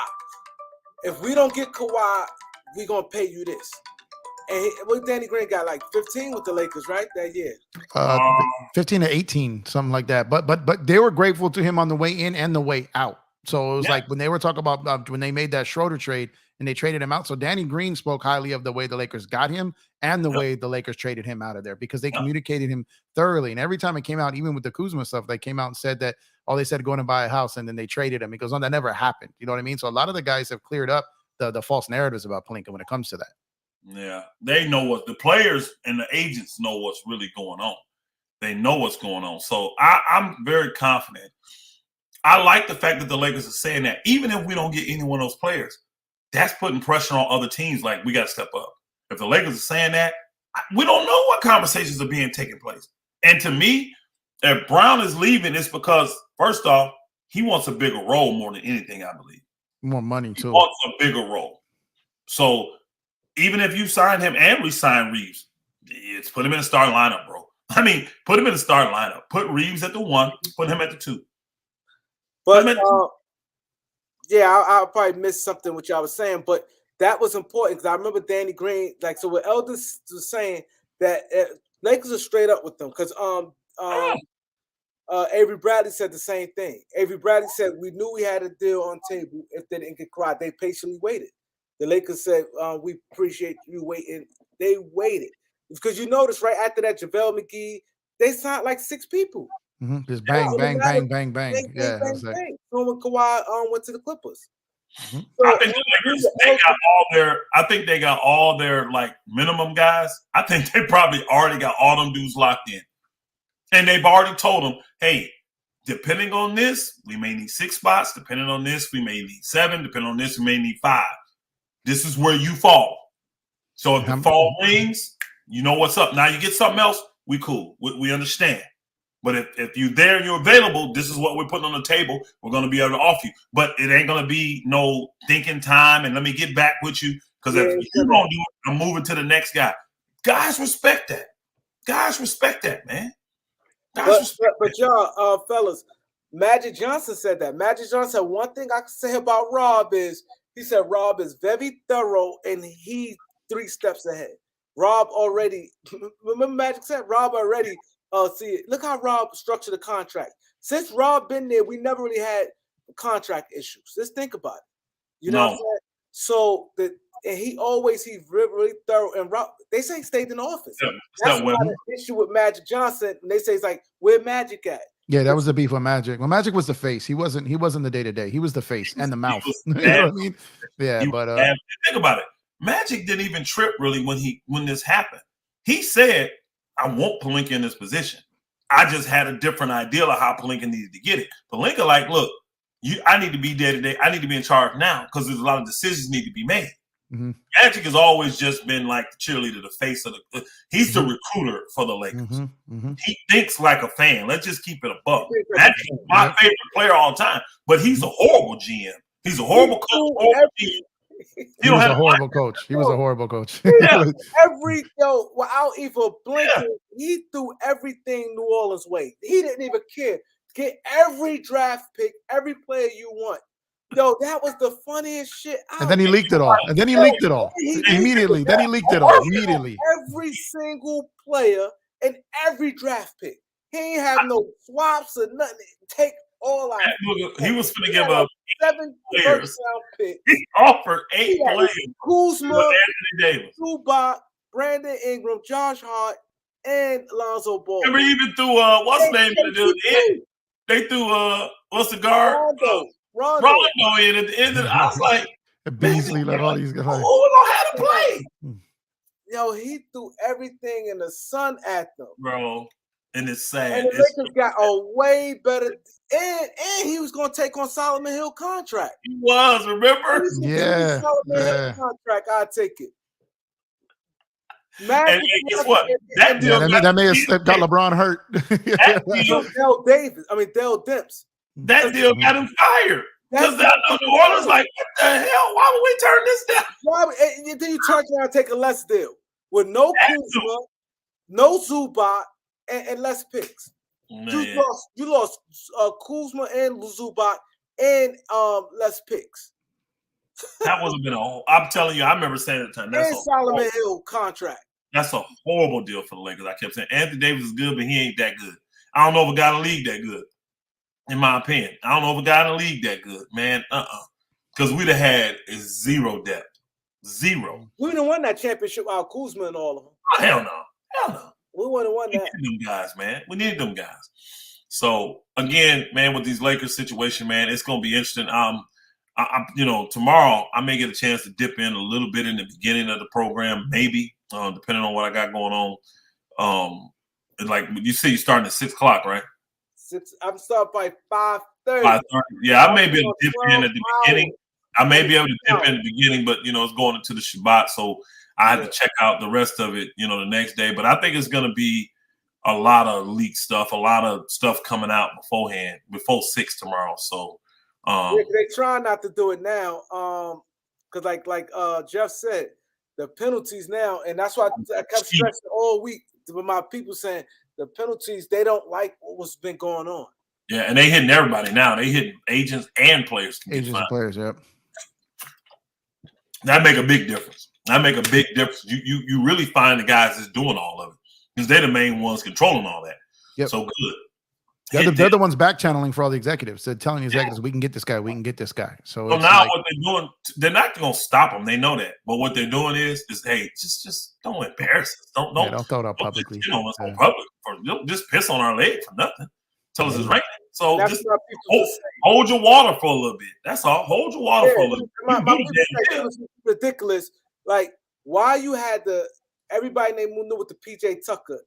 It's one thing with a 1-year deal. He had literally 3 minutes into free agency, 3 year, $33 million. The Lonzo Ball deal was sooner. The Lonzo Ball was like 1 minute in the free agency. That was like, and it was a forced sign trade. Negotiating that fast. That's why. What you should see is a bunch of minimum deals to start off with. Make it look good. Exemption deals. Guys are filling in the exemption. That's it. That's all you should see. Because it ain't nothing to negotiate there. You're either gonna take it or you're not. It ain't really nothing to negotiate. So you're not gonna say I take a minimum deal as long as I can get the 2 seats on the jet, and you ain't getting all that, bro. Hey, we're moving on to the next guy that ain't gonna play. Yeah, the assistant GM's got the phone in his hand, ready to hand it off already. Yes, no, next. Yeah. Just hey, this is how it is. I'm telling you. I remember when I was working with the agent, man. They would tell him sometimes, "Look, you better be by your phone. Mm-hmm. This ain't the time for mama to get sick. This ain't the time for the child to have a runny nose and you talking to the wife." Like the families knew. Look, during this time, don't bother me. Don't call my phone. Don't do, because again, you go on the voicemail anyway. Because you could be on the phone with a family member, mess around, and miss out on the deal. Mm-hmm. Mess around, and I'm telling you, sometimes deals get passed on just because the guy can't answer his dang phone.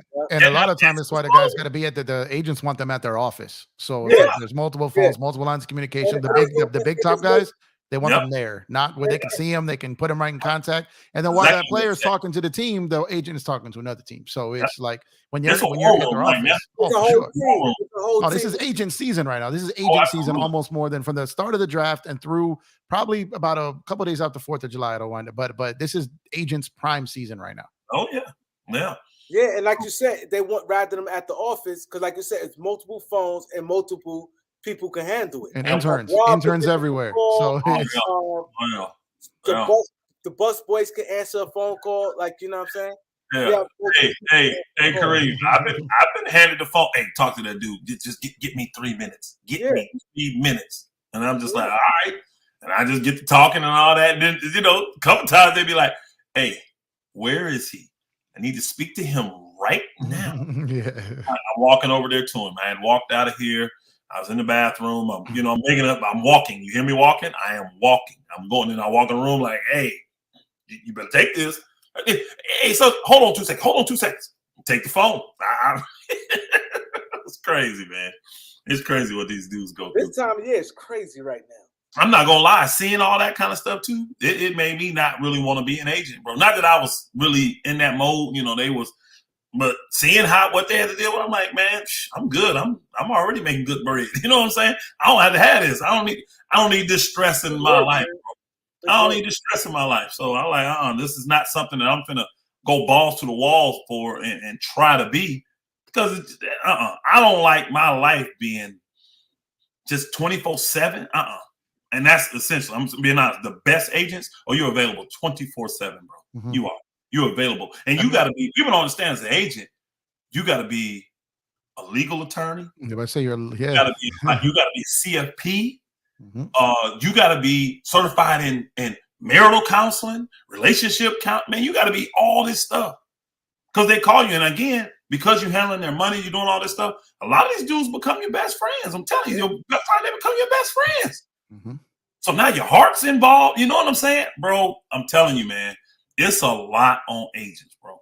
It's a lot on agents. So I didn't envy it. I looked at that, man. I'm like, I'm good. I'm good over here, selling my cars. I'm straight. It's like you're basically got them on retainer 24/7. So it's exactly what it is. They get in trouble, you call them. They got the. I mean, every little thing. Typically, they're the first call for every single thing. Everything. Like they're the first point of contact. Because most of them are most of the head agents. They're lawyers, so they understand legally what's going on with everything. They understand it from that perspective. You know what I mean? And then and the good agents, they just let you know where you at on the priority list. And the problem is, if you're a good agent, you don't have a bunch of B level players that's thinking they're A level players, because they're gonna try to demand a lot of your time. And you need to leave that for the guys that are making you the money. You know what I'm saying? And if you up front and let a guy know that, you may lose a few of them because they think they're better than what they are. But a lot of times, they end up rolling right back around to you, because they'll go out there, think the grass is greener, and realize that you was the only person that was real upfront and honest with them, and they'll get right back there to you, man. Right back there to you. So, somebody just left Clutch not too long ago. Oh yeah, I just saw it today. Actually, I saw one left Clutch. Yeah, they just left Clutch. Was it one of the? Was it the Raptor? Was it OG and Anunoby? OG? Yeah, OG and OG left him. Yeah, he left Clutch. Okay. And again, think about where OG at. He's probably frustrated that he's still stuck in Toronto. That's in the players' mind, man. You gotta get me out of this. Figure it out. I got to go. They're tough to deal with. Like Najiri don't he doesn't respond to a lot of that stuff that most GMs and franchises cower to people. He doesn't do that. Yeah, they said that too. They said he's very. Is he a free agent, OG? No. Yeah. He's just stuck in purgatory, bro. That's the worst. And I saw they said they want 10 first-round picks for him. 10. I'm gonna say again, 10 first-round picks today that came out. Like I don't even know. I don't think that's possible. Like I don't know what team that has 10. Like, come on, stop it. You can't even get that many. It's sad. Last year was ridiculous. They said they wanted 3. Yeah, they wanted 3. To me, he's barely worth 1. Yeah. I mean, I would give up 1 depending on where I think I'm being at. Like, if I'm thinking a lottery team, I'm not giving up that pick for him. He's good, but he's not. He's very good defensively. But you rather all the time though. He's hurt all the time as well. What'd you say, Kareem? I'm sorry. On a championship team, he's more like a 4th best player. He can get in there if he's healthy. He can get in there and help you. But 3 first-round picks? I mean, only 3. I'm gonna tell you now, the 3 first-round picks I give you is them 3 picks the Knicks got from Detroit. That's all super. Got all those restrictions on them. You can have those 3 picks. You had those 3 picks. Yeah, you can have those 3. Yeah, that's it. I'm not giving you a regular first-round pick for him, bro. He's good, but he's not that good. And now you're finna be stuck with him. With everything going on now, guys ain't finna want to just take on that $18 million that he's making. What, he got 2 years left in that deal? Yeah. Oh, yeah, 2. Yeah. So let me ask y'all this. Start with you, Jeff. What's your prediction? How you think after this? After you take care of this, I'm asking you. Then I ask Elder.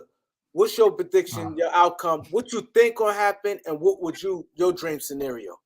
Go ahead. Read this, and then you could go ahead.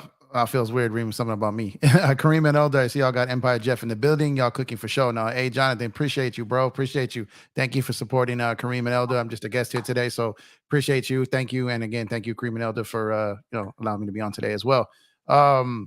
So the question, so wait, there's kind of layers of what do I think will happen and what do I want to happen? What you think gonna happen, and what would you like for it to happen? What would be your dream scenario? I've been a fan of running it back with additions pretty much the whole time. I didn't want anything too crazy. Like I said, I believe that I'm convinced that Rob is operating on a 2-year timetable, and I think anyone who fits that mold, I think he will go past 2 years on Rui and Reeves, but that's it. I think is probably what it's going to be. So in that scenario, there's a lot of things that could still happen. So Beasley's still in play. right? He's still in play. He's not. They're not done with him yet. They still have his bird rights. They still have his cap hold. Bamba's pretty much gone. Bamba is a different scenario. They can only sign him at a minimum or one of the exceptions. They're not going to use an exception on him. He's theoretically waived. Okay, so that's a big man that's gone, right? So Beasley is interesting. If they can bring him at a lower number or sign and trade him out to get another piece, I'm looking at a guy like maybe like a Bobby Portis, a guy like Kelly Olynyk. I really want. I think would be a good addition to them.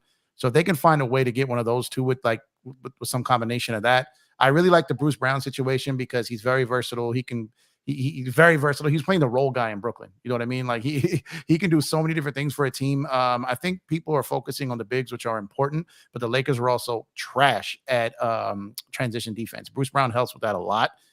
So Bruce Brown, I think I would take Bruce Brown, and I'm probably gonna get killed for this, but I would take Bruce Brown over Brook Lopez. I like Brook. I really, really do. But he's 35 years old. Is he going to be healthy? He's not your primary big. He solves the need, but kind of in a different type of role, right? Bruce Brown's role, I think, would be bigger, more impactful. So that would be a dream scenario. I think they can do that. And I think the dream scenario would that some of these kids would be able to play the first year and contribute. Like, I think because that would be a dream scenario because it's low money. I'm talking like Christie as well. Like, I'm not talking about necessarily the second round pick this year, but if Hood and Christie can step in this year, I think that would be great. But I think the combination of something of like a Bruce Brown and a Plumlee, something like that, I think would be two fantastic additions to go with what they have. And if they find a way to use that Beasley money to get something else, then man, that would be a home run for Pelinka. He'll win the offseason. Well, you won me over when you said Plumlee. You won me over there. I saw your eyes light up there. Yeah, I did. I think he's solid, man. He's underrated. Yeah, and I like your take. I like everything because I just was thinking of it on the surface, like the two players. And my biggest thing inside is always get AD help because we never get him help. So I didn't think about a different way to get him help, which we could. I mean, we use the one. We could use maybe because he's not going to get the big money, I don't think Plumlee is. We can give him that 4.5 or wherever that is to get Plumlee in there. I love that. I love what you put on the table there because Bruce Brown is that dude. He is that utility knife you can put 1 through 4, really. I mean, because that book will be out there battling with power forwards. I mean, he out there playing like a point power forward. I mean, Bruce Brown, man, that's a baller. He's a dog, like Kareem said. He's just a straight dog. And I would love to have Plumlee because see what Plumlee brings to the table. He's not a three-point shooter, but he's a banger defensively. He's extremely smart, and he's an incredible passer. People don't realize how good of a passer Plumlee is, which would bode very, very well in this system. Besides not being able to knock the three down, Plumlee adds everything else we need. So I actually like that scenario for the Lakers. I like the young guys getting minutes. I think the Max Lewis guy, they say he's the steal of the draft. I think because he plays wing and he should be able to help out LeBron defensively, he may get minutes as well since he's a super athlete. So, because a lot of people think he's better than the guy we drafted. They think he's better. They think he has more upside. So I don't mind both of them getting minutes. I really don't.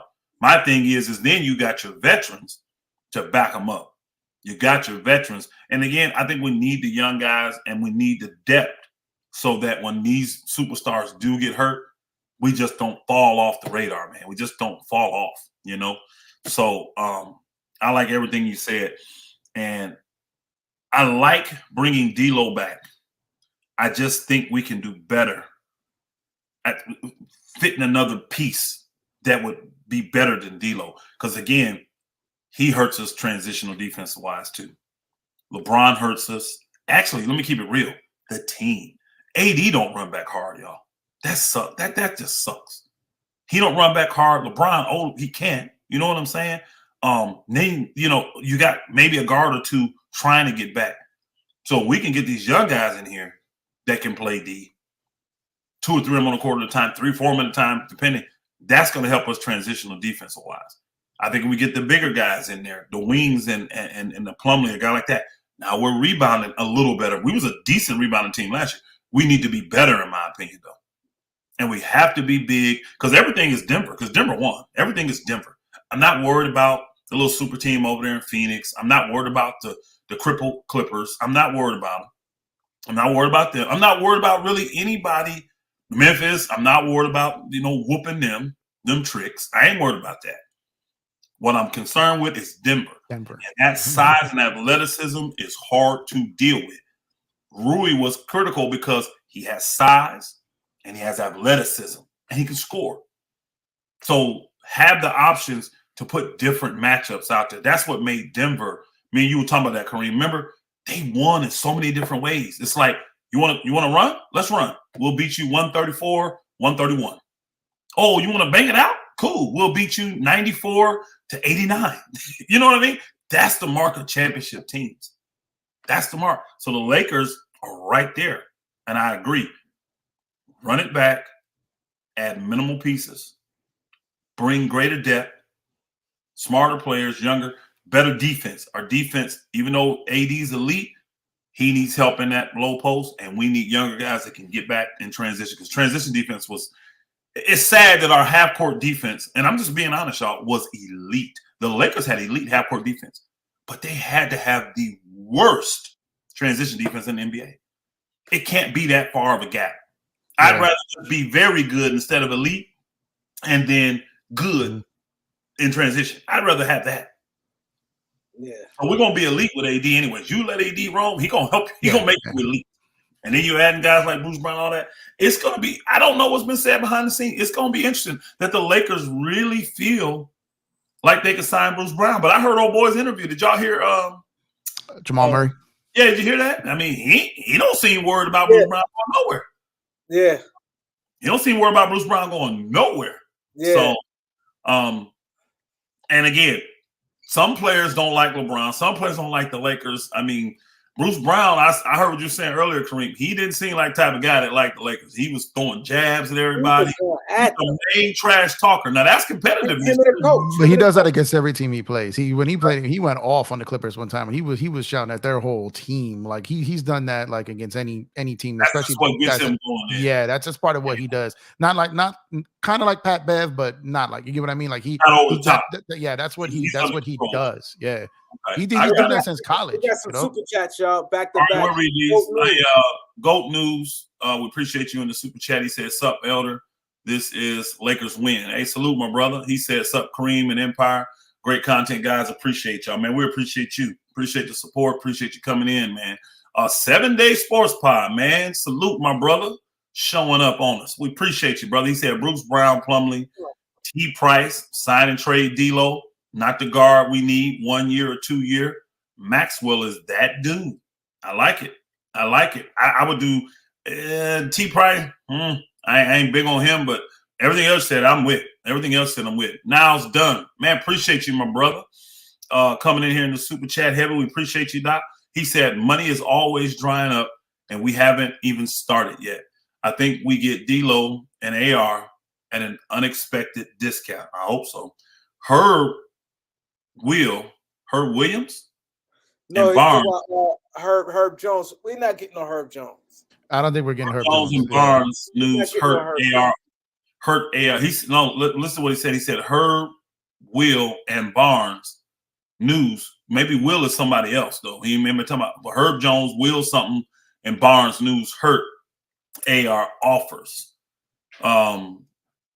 So as a teams, it's not gonna. I don't know. I'm not sure exactly what all that means. Herb Jones he's really gonna resign with what's the name? He might put Herb. I think he might have put Herb. That because it's confusing. I don't know who's Will. That's what I'm saying. Who's Will? I didn't know if he's talking about 3 different players. Herb Jones a restricted free agent, y'all, but they pretty much just rewarded him like the Lakers rewarded. Oh boy, they just did it in 2 years instead of 3. It's essentially what they're doing. I'm sure they got a deal already worked out. Now, they probably told him if you go out and get a bigger deal, we'll match it to keep you. But if you don't, we're going to expect to sign you at this. You see what I'm saying? They probably want to give him a raise this year to go ahead and lock him in and have him locked in instead of trying to find money for him once all this other stuff kick in next year. So that makes sense what they're doing. I don't see any team thinking they got a legitimate chance at getting him. So I don't see anybody giving them an offer. So whatever they got worked out, 4 year 50, something like that, whatever they got worked out, that's probably what he's going to end up getting. That's what I think. I don't see a team coming in offering that. Barnes got the extension, which that just makes him more tradable. Because if you get a guy like Harrison Barnes, you don't want him walking away. But he's a quality veteran, and it's not a lot of money. I mean, what did he get, a 3 year, $52 million deal or something like that? So like 16 a year, 17 a year, something like that. Yeah, it was in that ballpark. That's not a lot of money for a guy that's putting up 15 points a game, playing incredible defense. I know he's had some playoff, lows in people's opinion, but he did win a championship with Golden State. He is a world champ. He is a classy veteran. Never hear a word about Harrison Barnes. So those are the kind of guys you need on your team. I don't have any problem with guys like that. I think he's like eight. I think he's 18 mil. I think it was 3 year 50, but yeah, so it's 18 mil. It's 18. What y'all feel about Jackson Hayes at the backup center? He tracks down blocks. He does everything. Decent sized body. He ain't no little beanpole either. He's athletic. He's athletic. He don't. Is he a restricted free agent too, or unrestricted? They declined his offer. Now he's unrestricted. Yeah, he's unrestricted. He's kind of like, he's the big that's kind of gonna be playing the AD role. You want AD flying around being weak side blocking. You kind of want the brute kind of big, kind of to bang against the big guys and let AD kind of be the free safety there, right? Man, so if I can get the young guy at maybe that the $4 million exemption we got, and then just get old boy. I just don't see teams offering old boy any real money. I just don't. I wish they would. Plumlee. I don't see teams offering him that. Because he is older and he don't shoot it like that. I don't see teams that got money offering it to him on that level. But somebody may. But I may try to get both. I mean, if I can get both, because if I can get Plumlee, I would be willing at the minimum. Now I don't have to have Tristan Thompson. I mean, I like Tristan Thompson, but if I got those three dudes, AD, Jackson, and Plumlee, I'm good. Yeah, I like Jackson. Yeah, Jackson. If on top of adding Plumlee, I would definitely do that. Yeah, that's because he's. Oh, go ahead. I'm sorry, Kareem. Jackson Hayes run from one end and track you down to block your shot.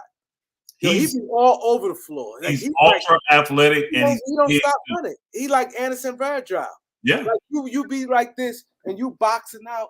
Next thing you know, he come flying out of nowhere, tapping the lob game is back on with him. The lob game is in play with him. I would love to get him. I ain't gonna lie, I like him. And he just became unrestricted now. I just ain't heard his name. I've heard his name for nobody. I haven't heard his name in the mix for anybody. So that's the type of deal that the team, to me, whoever's like filling his ear, like, we like you, bro. We're gonna do this. They smart because he gonna help the team. He's gonna help a team. He's 23 years old. Yeah, he needs to be in a scenario where he's around some seasoned pros too, though, to mature. I think a lot of these guys get hurt because the teams are just too young, bro. And they don't have that vet in their ear to follow. They just don't. So they don't really know how to be professionals. They kind of like figuring it out as they go. A guy like that, I think he needs to be on the team with some veterans that can stay in his ear, take him up under their wings, show him how to be a pro, encourage him. Because that boy, to me, he's potential untapped, in my opinion. He's potential untapped. That dude could jump up and make chains on the top of the backboard twice before coming. He's making outside shots a little bit. I know. That's what he's got, a little jump shot. So I ain't gonna lie, I wouldn't mind having him. If it came down to him or Plumlee for that 4 point whatever we got, I would probably give it to the young dude. I would. I think his offensive game is a little more versatile. Plumlee's smarter and can do a little bit, but I would work with the young dude, bro. He fits my time frame. He's gonna be cheaper. I'm gonna have him longer if I need him. I just, man, let him develop with these young guys we got. I would give him a shot. I really would. Yeah, he's a beast from Euro 35. It's 25 here. Yeah, the rim running part would be good again too, to get that additional lob threat over there. The shot blocking, and that he'd be transition defense. I just need someone that can take like the really big, the strong bigs. We need someone that can bang with those bigs alongside AD, so he doesn't have to be. My elder said he'd take both or Tristan Thompson. I think he can do that. I think I like that lower center of base that Tristan Thompson, Rui has. Like when we go, I would rather have those guys trying to guard him and then have my elite defenders that can come in and swipe like any. I want them helping in those situations. Yeah, free safety. Then everybody just has to be athletic enough to rotate. That's where the wings come in at. See, like right now, LeBron can only do it situationally. But if you got AD helping, Jokic is such a good passer, that wing's got to rotate down and cut that pass off that Jokic got. Make it go out to the perimeter where we can run out at the guys and maybe run them off the three, make another pass. If he got a dump off inside, like AD's guy, that guy's got to get down there and cover AD's guy. If he's coming to help, he can't be the guy open because he's going to be at the rim. That's a Gordon or whatever. You got to have that wing that's quick enough, fast enough to get down there and intercept that pass.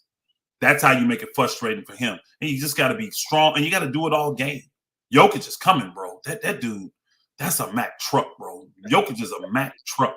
That booger, man, just get out the way. But, hey, if you're going to hit a Mack truck, you got to have 3 pieces of steel. So I ain't gonna lie, I like him, man. I just like his whole game. He's so smooth. He just get this shit off. Jokic impressed me. Jokic's official, man. He impressed me this year because all that people coming at him, and it was a lot of bad press from Jokic and all this. He shut everybody up, bro. And I love guys like that. He ain't have to say nothing in retaliation because he probably didn't, English-wise, he probably wouldn't know what to say to him. But again, he showed him with his game. And everything that was, man, they threw the kitchen sink. They took the sink from the garage. Bro, they broke up concrete in the driveway and threw it at that dude. He still handled everything, bro. He was getting the ball coast to coast, boogieing on come back. Yep. That man's a problem, man. That three-headed monster we had in the bubble. Now, he wasn't as good a player as he is now as he was then. But I can tell you this, they totally frustrated him. And I think it's going to take that type of effort again to get Jokic out of his game. You're going to have 2 to 3 guys that can just bang him and beat him up all game. Because, see, that's the one knock on Jokic, and I saw that. I think Showtime was my guy that showed me that, or somebody. I can't remember who it was. They said, yeah, it was Showtime. He said one negative of Jokic is he can get locked in on whatever it is. Like, if he's scoring, that's all he's trying to do. He can get locked in and just try to score and forget the pass. If he's trying to pass, he can get locked in on passing and forget to score. So that's an advantage you can have against him. You see what I'm saying? So if he's trying to pass and y'all cutting off his passing lane, blocking his passes, his shots, deflections, all that, that's going to frustrate him. If he's trying to score and every time he turns on that other shoulder, somebody coming and smacking his stuff in the second row, that stuff will frustrate Jokic. Maybe he did in the regular season. In the finals against the Lakers, he didn't. He played we didn't have around game. We didn't have enough resistance for him. But even all around, he played all around game. He did. So maybe in the regular season he did that. But no, he did. Hey, he did it. When he showed me, it was playoffs when he told me. But I watched it a little bit, and you could see there were games. Go back and look. There were games where Jokic would only have 4 assists, 5 assists, because he had to score, and all he thought about was scoring. And they cut off a lot of his passing lanes. The problem is you can take one thing away from Jokic, and if you're smart, you take away his passing. Let him score. Honestly, your best bet to beat them is make him into a 40-point scorer. And that's what Miami said. That's why Spoelstra got so mad when they tried to bring that up in the press conference when he was going off, because he was like, because of that. Yeah, we got like 3 super chats, y'all. Y'all go ahead. Let's get it. Jamal, our resident Philly supporter and fan, he says, think Cam Johnson ends up in Detroit? And I tell you this, they offer him that bag, he probably will. They offer him that bag. Detroit got a lot of money too, don't they? Yeah, they can get to about 27, I think they can get to. Yeah, sorry. Yeah, they can get to about 28 mil. How you pronounce that? I said Brielle. Brielle? Yeah, I know that's like a Louisiana type of thing right there. But Dante, we appreciate you, brother, in the super chat, man. He says, "Oh shit, he came heavy." Oh, well, he sure did. That's DKK. What does that mean? I don't. What? I'm like this. I'm like, is that different? Yeah. That's not U.S. money, Kareem. So that he might have sent you $2, brother. You don't know. You know what I mean? But that's still heavy to us. That's still heavy. Still. Whatever it is. So, but that's I appreciate you. He from overseas. So he said, gentlemen, question: can the Lakers get both players, Bruce Brown and Brook? And remember to hit the like button. Appreciate you, brother. Man, thank you for the support, Dante. I don't think it's possible, y'all. We can't get both. We can't get both. Yeah, because Brook's gonna get the bag. I think somebody gonna offer Brook 20 mil. Yeah, I don't think Brook's attainable. I think Brook. I think there's a good chance Brook still stays in Milwaukee, but I think he's when Chris Middleton opted out of $40 million, that was kind of a sign that okay, they're structuring some things around to be able to keep their players. I think the guy that could be out is Portis, and that's who I think the Lakers, if they can try to get him. Portis, how much does he make? About 10? 11. See, to me, how do you have Giannis on the super max? You have Middleton on the max. You finna give old boys on the max money. Drew, how you got 3 max guys, and now you finna give old boy 20 mil. They gotta be in that second tier, don't they? No, because they're let me load them up real quick. Hey, yeah, that's a 7. That's a Kareem. Kareem, that's 7. That's look at Angie. She told you what it is. On it. Angie said no, we appreciate that. That's still a big up, man. We appreciate you. No, I'm not. No, I appreciate everything. But Angie break everything. Angie's an MVP, man. I tell her, Angie's my idol, bro. Angie's my idol. Before why Jeff looking up that, right? Why Jeff looking? I'm gonna read this here. Jonathan Neely. Yes, we appreciate you in the super chat, my brother Jonathan. Always showing love, always supporting. He says, "Have you guys heard about the Lakers being linked to Cam Reddish and how do you say that guy name? Well, Watanabe. What's his first name? Watanabe. Yeah, Watanabe. Brooklyn. I haven't heard him being linked to either one of them guys, honestly. I ain't hear that either. Watanabe, I heard, was linked to Phoenix. That KD's trying to get them to get him over there. But I haven't heard Cam Reddish coming to us. Me, I don't want, like, with the guy we just drafted, I don't really want Cam Reddish now. I don't. Because I think he fills that spot at wing. The guy we just drafted and Max Lewis.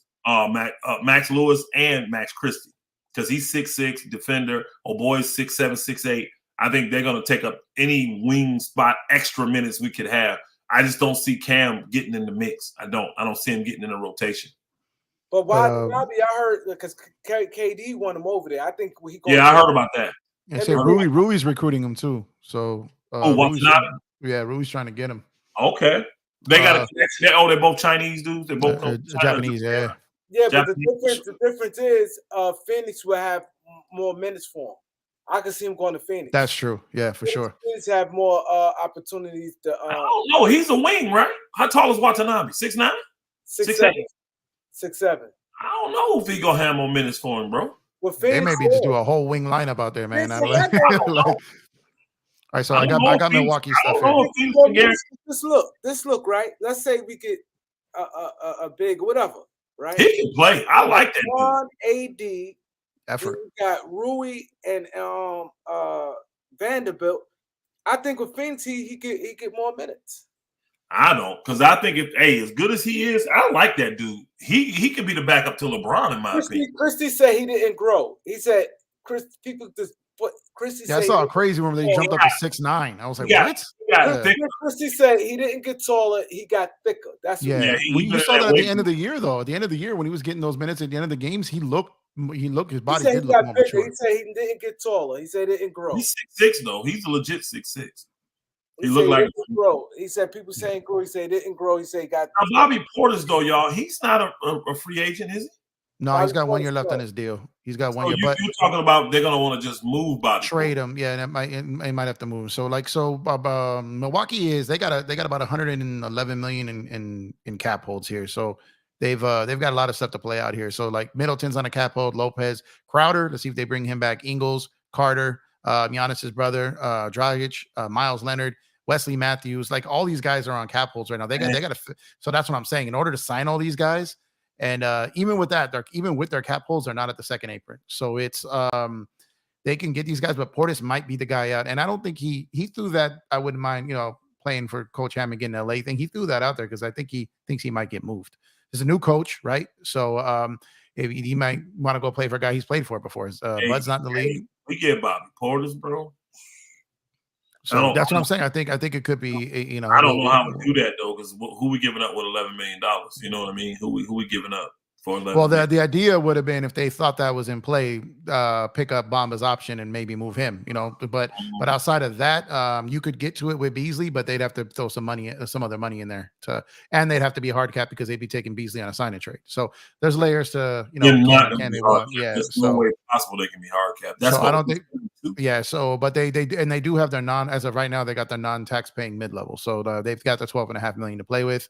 And they've got the Is that the biennial. 9 or that's a taxpayer, ain't it? The 12 is a taxpayer mid-level. No, the non-taxpayer is a 12.5 million. The biannual is the 4.5, Yeah. and then the floor is like the 7.5, the room one. So that's there's like 3 different ones. Yes, The 3. non-taxpayer, that's one the Lakers have, is 12.5 mil. But we're gonna be a tax-paying team. No, we non-tax. We're non-tax. We non-tax. Right now.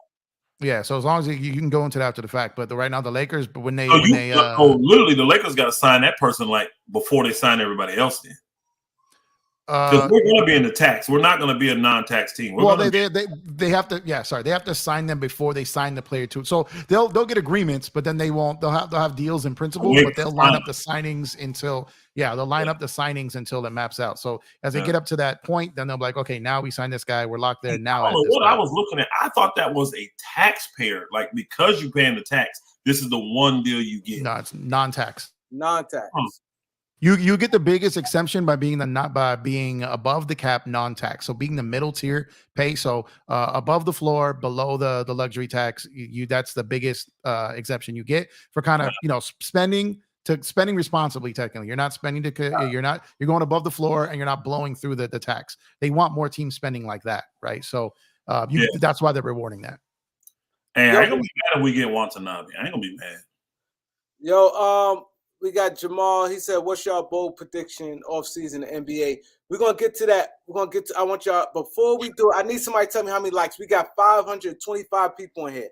How many likes? 400 likes. We better have 400. 375. We better have 400. 400 before they answer this question from Jamal. Before they answer Jamal, we got that. I'm back in my mix. 525 people in the building. 525 people. Come on, man. This is a great 375. We breaking it down. Let me tell you why I got to appreciate this stuff. I took my time out early in the morning to listen to Jay Williams and Max Kellerman, and they were and I sent Elder. It's just horrible, y'all, and they getting 6-7 figures. We doing this for free. And we giving y'all top of the line, real accurate stuff. Jeff breaking down the new CBA. We giving some real stuff that now y'all go home when this live is over, y'all gonna be like, wow, we could do this. We got this realistic option, man. So and we got the best chat rep in the building with Angie in the chat. She's over there answering questions on the side. I mean, come on, where you gonna get this? Thank you. You know what I'm saying? 400 likes is not hard. You got 120 something people didn't hit that like button. And we what 16 likes away? 389 now, 389. Come on, hit the like button. I know y'all want to hear him answer this question right here. He said, I don't. Bold prediction. Y'all want to hear bold prediction, right? Come on, man. We out here, we working. I ain't gonna lie, man. I shut everything down these last couple of days, man. Tomorrow we doing a 6-hour live, man. Like, come on. Y'all got Empire Jeff. Y'all go subscribe to Empire Jeff. Go subscribe to Elder. Appreciate that. Thank you. Big things over there. All right, we do. Go ahead. Y'all gonna answer this question. Jamal, Philly fan. I know he pissed with this Harden situation.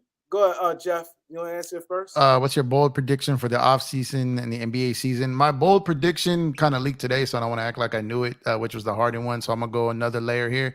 My bold prediction is the Clippers make this trade and then trade Paul George separately somewhere else to get back the depth that they gave out in the Harden deal. And I'm looking at Toronto.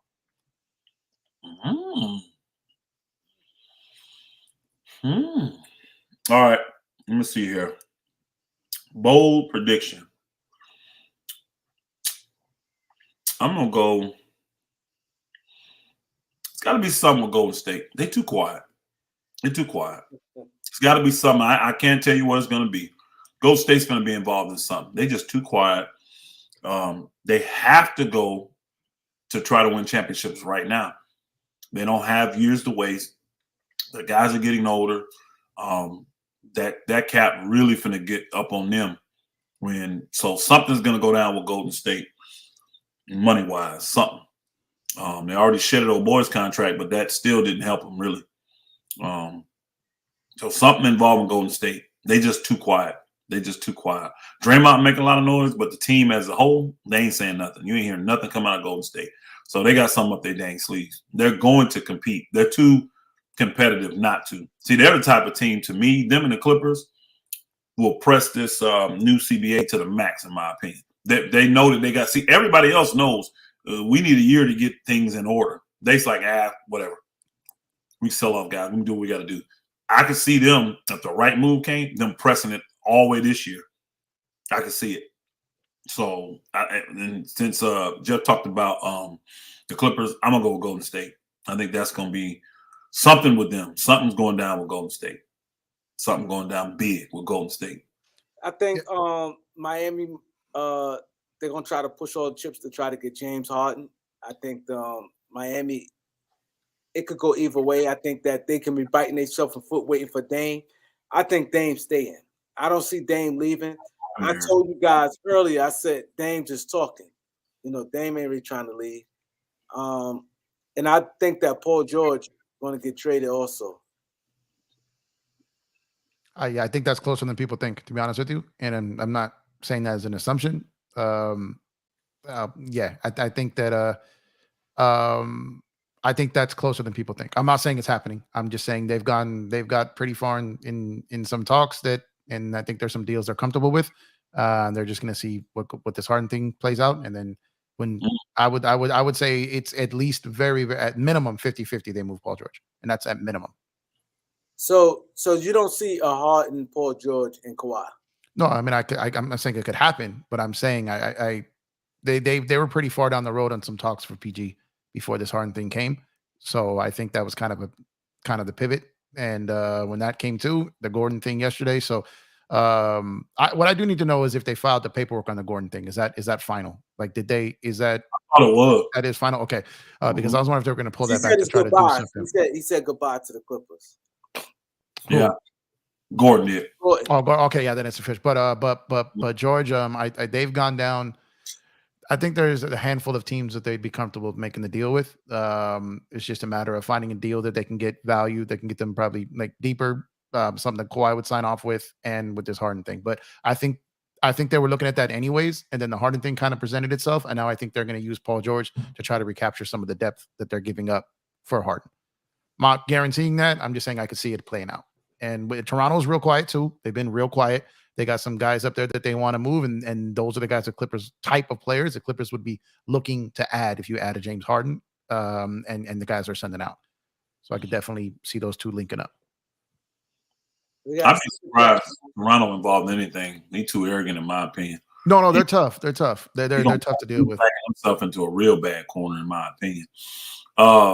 Richard Kinney, appreciate you in the super chat, my brother. He says, Elder, best voice in basketball. All right, I appreciate that, my brother. He said, who running point for the Lakers next playoffs? He skipped the regular season, everything. He said playoffs. What should Daryl Morey do? Love from Ireland, man. We appreciate you, man. We appreciate the love. Ireland, boy. We ain't get these national, brother. We're international in the place. We appreciate you. And I'm gonna go backwards on this. Daryl Morey, what should he do? Do whatever you got to do to get rid of Harden. Do whatever you got to do. Get rid of Harden. Give yourself a decent chance with Embiid. The city loves Embiid, so you got to curtail and cater to him. He's a league MVP, so get him healthy. Get guys around it that fits Embiid. Get Harden up out of there. That's what Morey's got to do. Who's gonna be running the point for the Lakers in the playoffs? Let's see. That is a good one. I am not going to say D'Angelo Russell. He will not be. And I know some would say, well, just say Austin Reeves. I'm not saying that because I don't really believe that. I don't know. I don't know who's going to be running the point for the Lakers in the playoffs. I don't know. And then appreciate you for the compliment, my brother. Whew, salute. I'm going to answer with the Daryl Morey thing. If I'm Daryl Morey, if I had to trade him to the Clippers, I'm emptying all their depth. I'm going for sure starters. I'm telling you, got to take PJ Tucker along with Harden. Get that $22 million off the books. So I'm doing that. I'm asking for. I'm starting off. I'm Terrence Mann, Norman Powell, probably Twin or Rocco, and the young guy BJ Boston. I'm starting with that. I'm starting because I'm giving up Harden. Harden leading the league assists. He gonna do what he got to do in the regular season. He might not, but you got Kawhi as a closer. I'm still Philadelphia, I still got to say face to my fan base. I cannot take a whole bunch of crap. You know what I'm saying? So I definitely got to get Terrence Mann and Gordon, Norman Powell, and BJ Boston. I'm taking but no, you say he's a free agent, right? BJ Boston, right? Boston, I think, is an option. No, he's Capo. Yeah, Capo. So if they pick up his option, they trigger that second April right off the top. So he may not be available. They may not feel it's worth to trigger that second April over him. So we'll see. Yeah. But let me well, double check. they gotta give me Bones Allen. I'm emptying them. They tank. I'm not giving them no super team and leave myself like that. And I'm taking a whole bunch of role players. I'm taking them role players. Wow. You see what Greg Brown said, y'all? What? The Raptors are trying to re-sign Van Vliet 3-year, 90 to 100 mil. Wow. No, Nick T. Hey, Nick T, appreciate you, brother. In the super chat. Thank you for supporting like always, bro. He said, Elder, does Cole Swider gets minutes this year? No. He does not. He shouldn't. If Cole Swider's getting minutes, Lakers in a lot of trouble. Can I answer the thing about who's running point for the Lakers in the playoffs? Yes. Oh, my bad. Go ahead. How would I say that? For one, I hope it's not LeBron James because he tends to try to do that in the end of games in the purple. But for me, I'm telling you, I think it's going to be Bruce Brown. Wow. So you believe Lakers are getting Bruce Brown? I will tell you this, and again, this is just I'm out here. I'm more, believe it or not, I'm a diehard Laker fan, but it's hard to get stuff out of the Lakers out here. You can get some Clipper info out here, and I'm telling you that the Clippers believe the Lakers got him. The Clippers think the Lakers have Bruce Brown.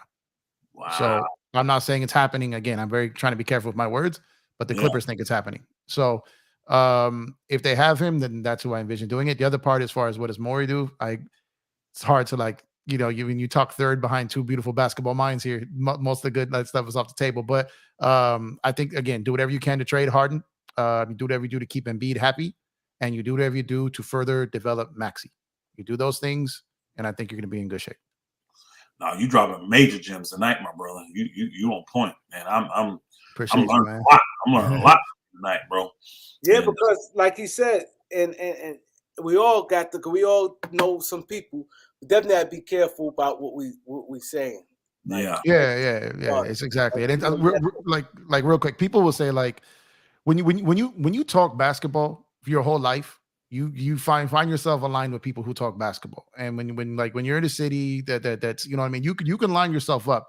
But not only when you talk basketball, but you know what to talk about publicly and what not to talk about publicly, then people will continue to mess with you and people will continue to trust you. Or you can go to them and you can be like, hey man, I think I'm seeing something here. What do you think about this? What have you heard? And they'll either tell you, well, you're on the right path, or nah, forget that. And they're just kind of confirming your suspicion, right?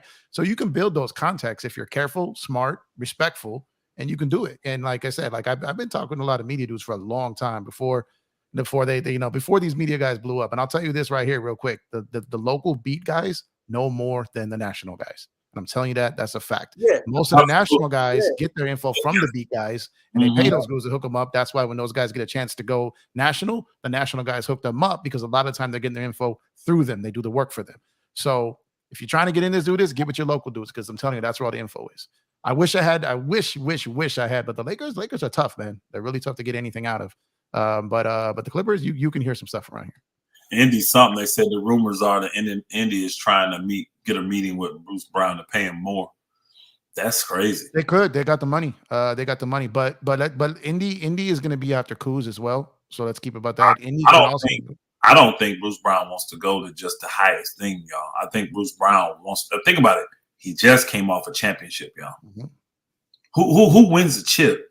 Now, unless you saying something stupid, like if you come into the table and saying, look, everybody's offering you 12 and you come to the table with 20 and longer years, that's different. Or 18. The years is the biggest thing. If you offering me, 18 to 20 mil for 3-4 years, That's different. But I think when you win a chip and a guy like you want to be in a situation where you can win. And to me, I don't like that for Indy. I don't like Bruce Brown for Indy because you got two dogs over there that need that ball in guy from Arizona and the point guard. Yeah, you got two guys that I don't like that fit as much. You know, he'd go under the radar and his impact wouldn't be felt. So it'd be like they'd be looking to trade him after that. They'd be like, I think somebody said 3 for 48 or 42 or something like that. I think it'll take more than that. I think the teams for I think the main competition. I think like the main competition for Bruce Brown wouldn't be a team like Indy. I think it would be a team like Milwaukee, Memphis, Sacramento, teams that are that were high seeds need to step up. Yeah, I don't think. While Indy's got some young pieces, they'll be coming in the future. They're going to have some space. He can get more money there, but I think one of those teams. Like when I'm looking, I told you two-thirds of the league have that exemption that he's probably going to be going for. I think he ends up with the odds. If I were betting, I would bet that he ends up on a non-tax paying mid-level before he ends up on like a 15, 16 or $17 million deal with a team like Indiana, someone that's really maybe a play-in team versus a team that can at least get to the conference finals. I think he's going to try to get that 12.5 mil and we get on a team he feels can at least get to the conference finals. That's just my opinion. I would think a lot of teams gonna break the bank. No 18. Yeah, and also they're not stupid. They could see exactly what he is. His value more on a good team. When your team like high looked at this, just think about it. He probably the same play he was in Brooklyn. In Brooklyn, they was dysfunctional. You didn't see this, but on a winning team, it shows more. I want y'all to comment. I want to comment real quick on Roland. See, this would be the problem with teams like the Clippers. He said Clippers going to run it back. This thing went up. Let me go back to Roland. Man, where he went that fast? Shit jumped. Well, you said Roland. See if I can find it. But he pretty much said, I can remember what he said. He said, I got it right here. Clippers going to run it back. Trust me. Wait, you got it? Okay. They even trade Morris. It's Rocco, Morris, and Powell. He said not trading man. Why wouldn't you trade? Yeah. That's the main thing I really want to spot out. Where he said they won't give up man. My thing is this. This is where how hard you will.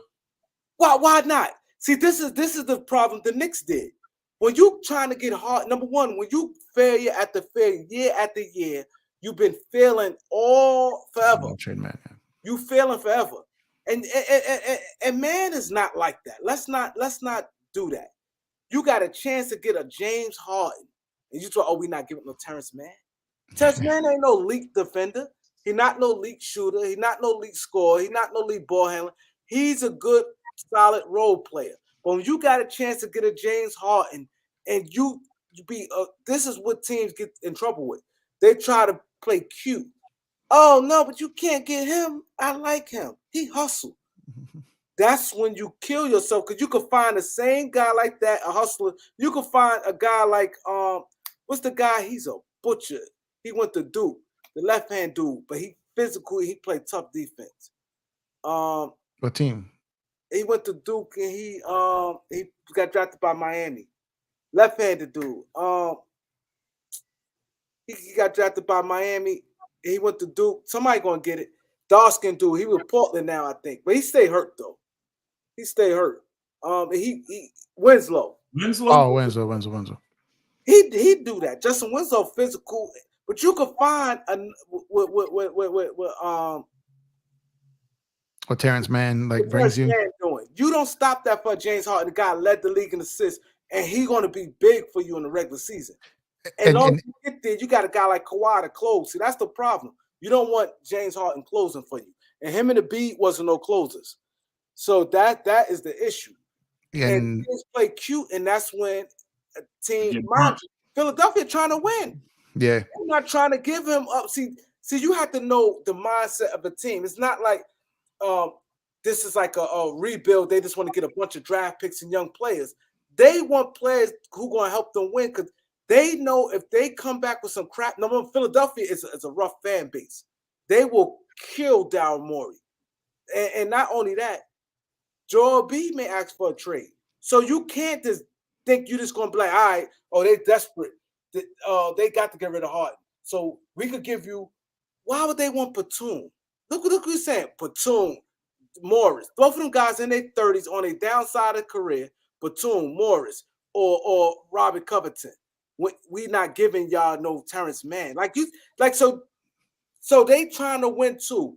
So they want to take, what if they taking? What if they? That's a fan talking, Kareem. That's a fan talking. The Clippers ain't that stupid. If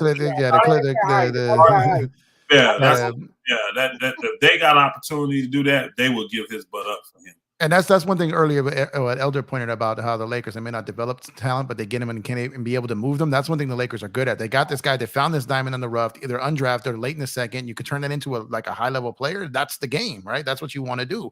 Buy low, sell high. I mean, that's what you want to do. So the Clippers trying to do that. You got to give to get in a trade. You're not going to get someone. Whatever you think James Harden is or isn't, this isn't a Bradley Beal situation. He's not on a supermax with a no trade clause where he controls the process. He's got, the Clippers, if it doesn't work out, they can let him walk in a year. This could be a salary dump for the Clippers too, and they get the best player in the trade. So it works out for them. So they're going to do what they can to do it. And they've held up deals in the past over man, and it's gotten them nowhere. And I think they're ready. They're sitting there like, okay, we didn't trade him for this. We didn't trade him for that. We need. But they've never even had an opportunity to get a player on Harden's level. No, I'm saying, but it's in general. Yeah, no, I get you. But Terrence they don't give up man in this, they deserve what they get. Yeah, if they don't give up man, you deserve what you get. Yeah, if they don't give up man, he's probably going to Miami. So it's like, do you want him or do you not want him? So it's like because here's the thing, you're not going to fleece Daryl Morey. Daryl Morey is going to step to the table like these are non-starters. You want the guy? Call me back with some type of package. He loves James Harden. That's another thing. So he thinks highly of James Harden. Mm-hmm. So that's another thing. He thinks highly of James Harden. If I'm him, look, you got to think like this. The Bulls got no takers for Zach LaVine. I would say, all right, give me Zach. They will jump on that like a heartbeat. One, they need a point guard, and two, they want to get rid of Zach LaVine contract, and Harden only got 1 year. They will give you Zach LaVine or DeRozan for Harden. And Philly got to do what's best for them. Okay, Harden ain't win nothing for them to be like, all right, they owe him some loyalty. I'm sorry, bro. Jay Riddick got a cash app. We got back-to-back cash app. Oh, yeah. He says, with the national media making the money they make, shouldn't they be required to be knowledgeable of the cap? Some of their takes don't make sense. No, they're not going to be knowledgeable of that stuff. No, they're looking for a rise. Require studying. Yeah. They just like takes. Yeah, and they believe it or not, they've got guys that are really good, like the Bobby Marks of the world and stuff like that on ESPN. They're very good, but at that point of the segment, the views drop. You get what I mean? So they need like the Stephen A. Smith, the guy who the characters is what drives them entertainment. Yeah, so it's not that if they felt that that's what the viewers were after and really watched, they would do it. But that's not what the chat we got here is much more educated. Y'all care about stuff like that, so that's why we can talk it. But most of them, they want to be entertained when they turn that stuff on. So they want to see rift, they want to see narratives being pushed, they want to see controversy. That's what people are tuning in. When they start talking numbers like this, most of these people don't understand none of these numbers, so they ain't interested no more. Cordarius Reed, man, we appreciate you, brother, in the super chat. He said, can we sign and trade Rui? Technically, yes. I don't think we should. He says, what will we get back? Though thought X. I don't know what that means. I didn't see that. But yeah, I mean, technically we could. I don't think we will. I think they're going to try to keep him. Yeah, somebody said something in the chat earlier about they'd rather get a better wing or a different wing than him. I really understand who Rui is now. He's a 4, y'all. He's really a 4. And he can play D on some 5s. You can tell with his strength and all of that and his athleticism. I like him because if AD goes down, which we know he is, now you got a legitimate power forward that you could put in that position, and he gonna get you buckets. You see what I'm saying? He's gonna get you buckets. We don't have to have this massive drop off if AD got to miss 20 games. So I think Rui is really important. And then here's the thing: Rui wants to be a Laker. I like guys that want to be on my team. He wants to be a Laker, and he's trying to recruit guys there too. So I want to keep Rui, even if it's at 15 or 18 million. I want to keep Rui. I really do, and I think he's a vital part of the team moving forward. Because Rui got a bag offensively. Rui that boy can ball. He wasn't what was he 8th pick in the draft? He wasn't a lottery pick for nothing, y'all. We got him for nothing. We got him for nothing. You got to capitalize on that. You don't just get a guy like that, for nothing and have a chance to resign him long term at his age. You keep a guy like that. 10 times out of 10. Let's debate basketball. Appreciate you. Bro, I did the draft with. That's bro. I remember my brother. How you doing? He says, I'm going to the Summer League in Vegas. Looking forward to seeing our young studs. I'll be up there. Yeah, man, that's going to be some good watching right there, man. Let me get out there and run. Jamal, back in here again. Man, we appreciate you, brother. We appreciate you. A lot of news around your team. I know a lot of Philly fans on pins and needles right now, man, because a lot of decisions got to be made. He says, hang up the phone if Paul George or Mann isn't in the deal. I 100% agree. I agree with you. I agree. Harden, I'm not giving Harden up for role players.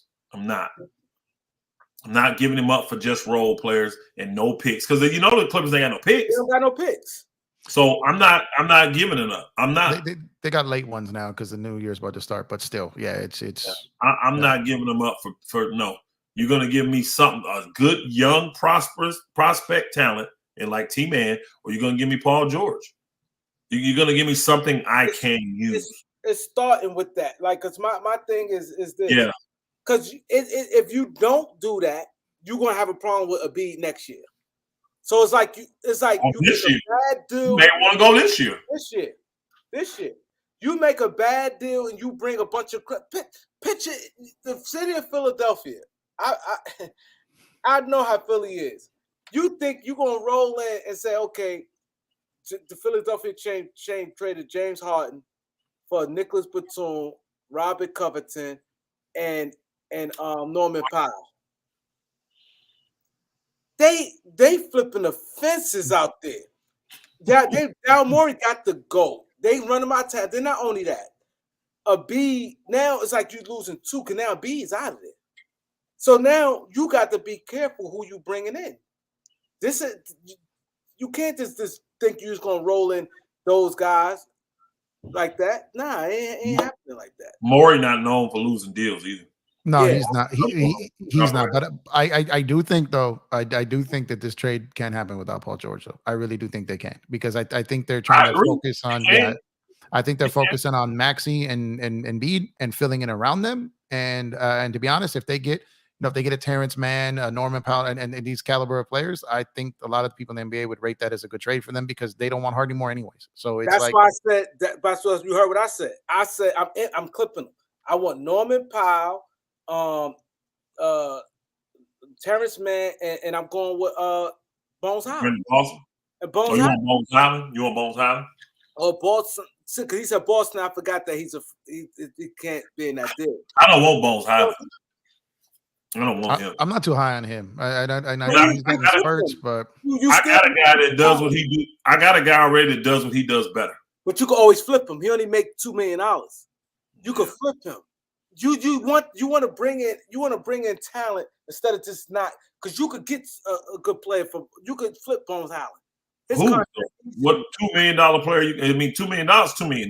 You're not going to flip him for a $10 million. Not straight, but you can flip him with some. I would rather, me personally, if I got to go young talent, give me the Boston guy. Give me he can't. No, he can. He's got an option. So I mean, not an option. A guarantee. They got Boston, and what's the other one? They got another. That guy's not good to me.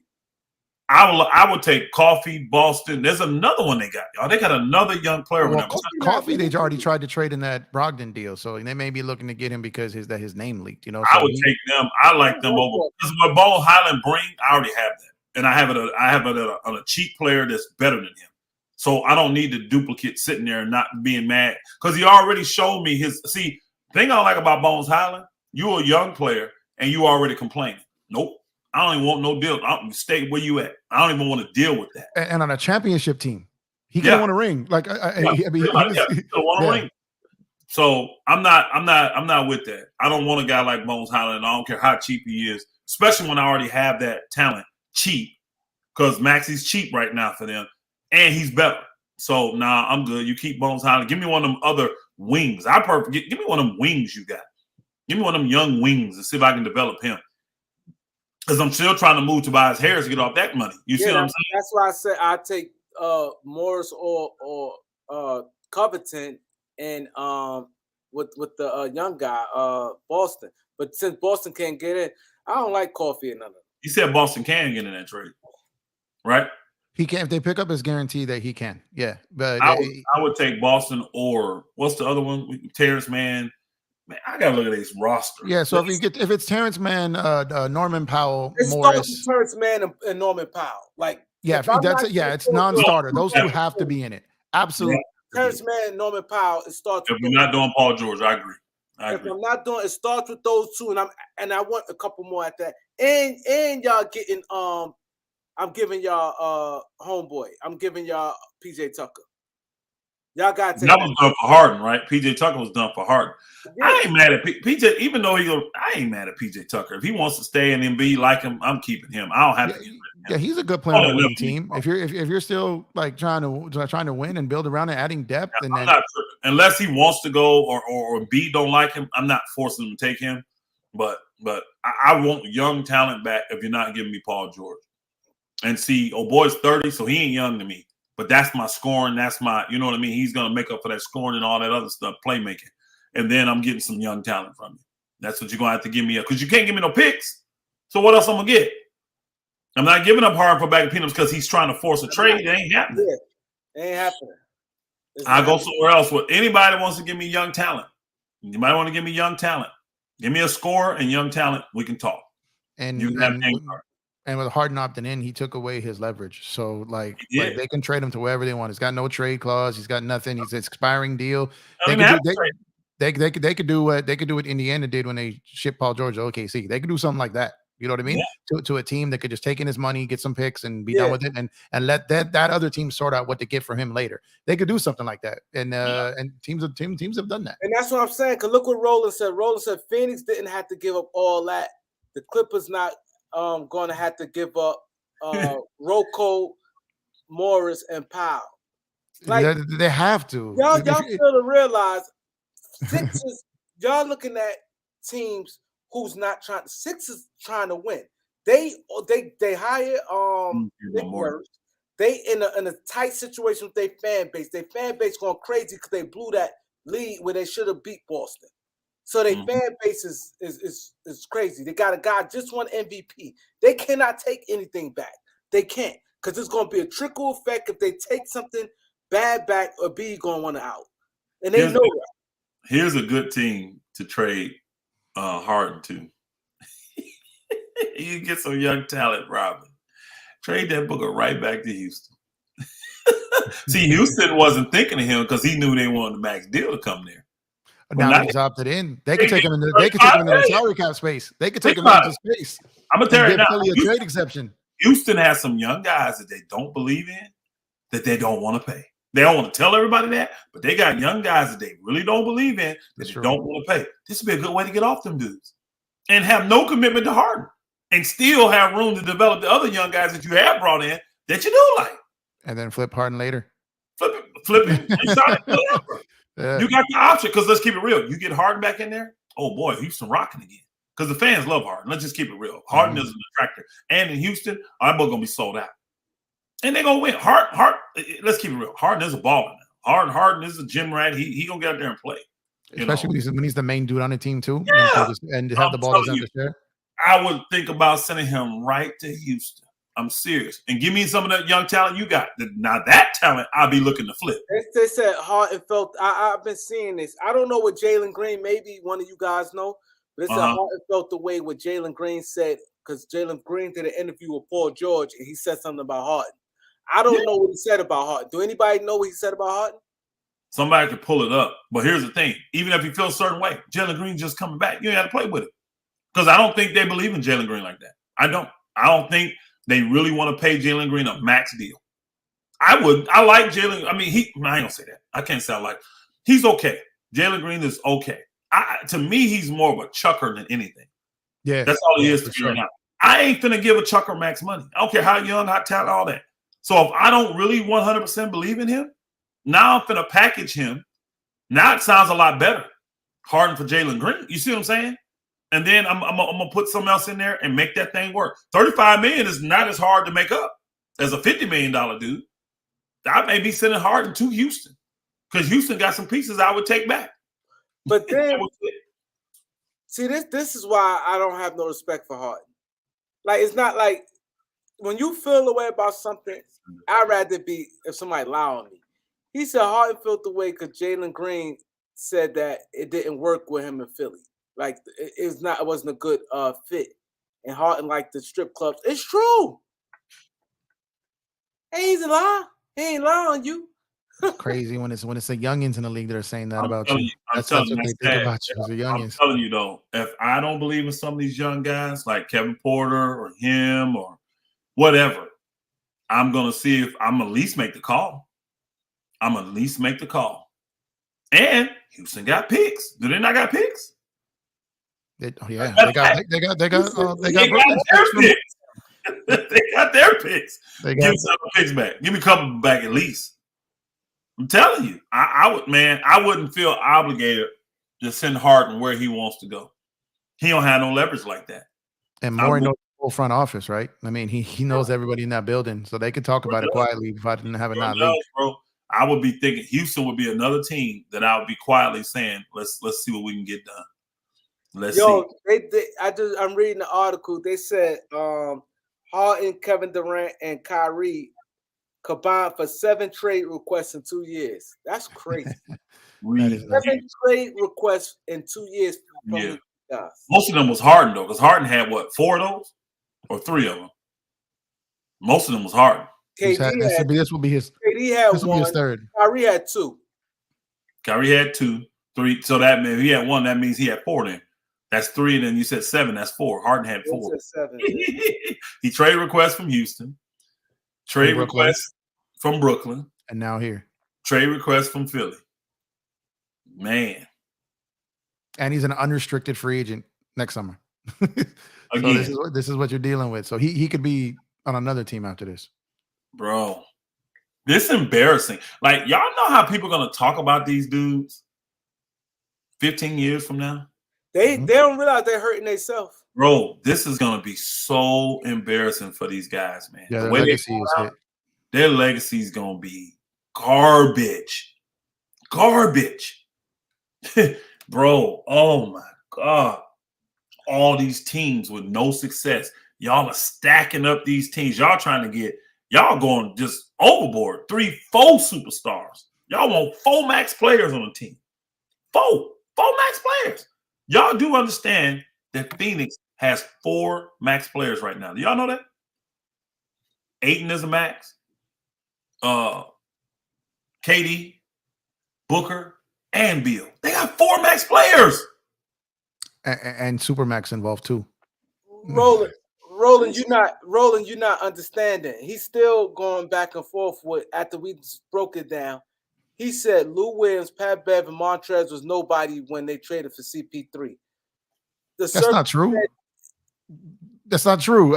Lou Will already won a 6 Man of the Year award. He was killing for the Lakers before when the Lakers traded him to Houston. That's untrue. But Pat Bev and what's his name was like. Credit Lou Will too. The difference is. I'm saying prior to that. When the Clippers was transitioning, trying to get rid of everybody. Mm-hmm. When the Clippers did that, when they got rid of Chris Paul, Blake Griffin, and all that, you talking about the initial Chris Paul trade that got pushed back because of the Lakers and they ended up going to the Clippers? Y'all talking about that? No, when Chris Paul went to Houston. Oh, Houston. Okay. My bad. Roland basically combating everything we saying about because he's saying the Clippers not giving up, man, they not giving up this person, they're not doing that.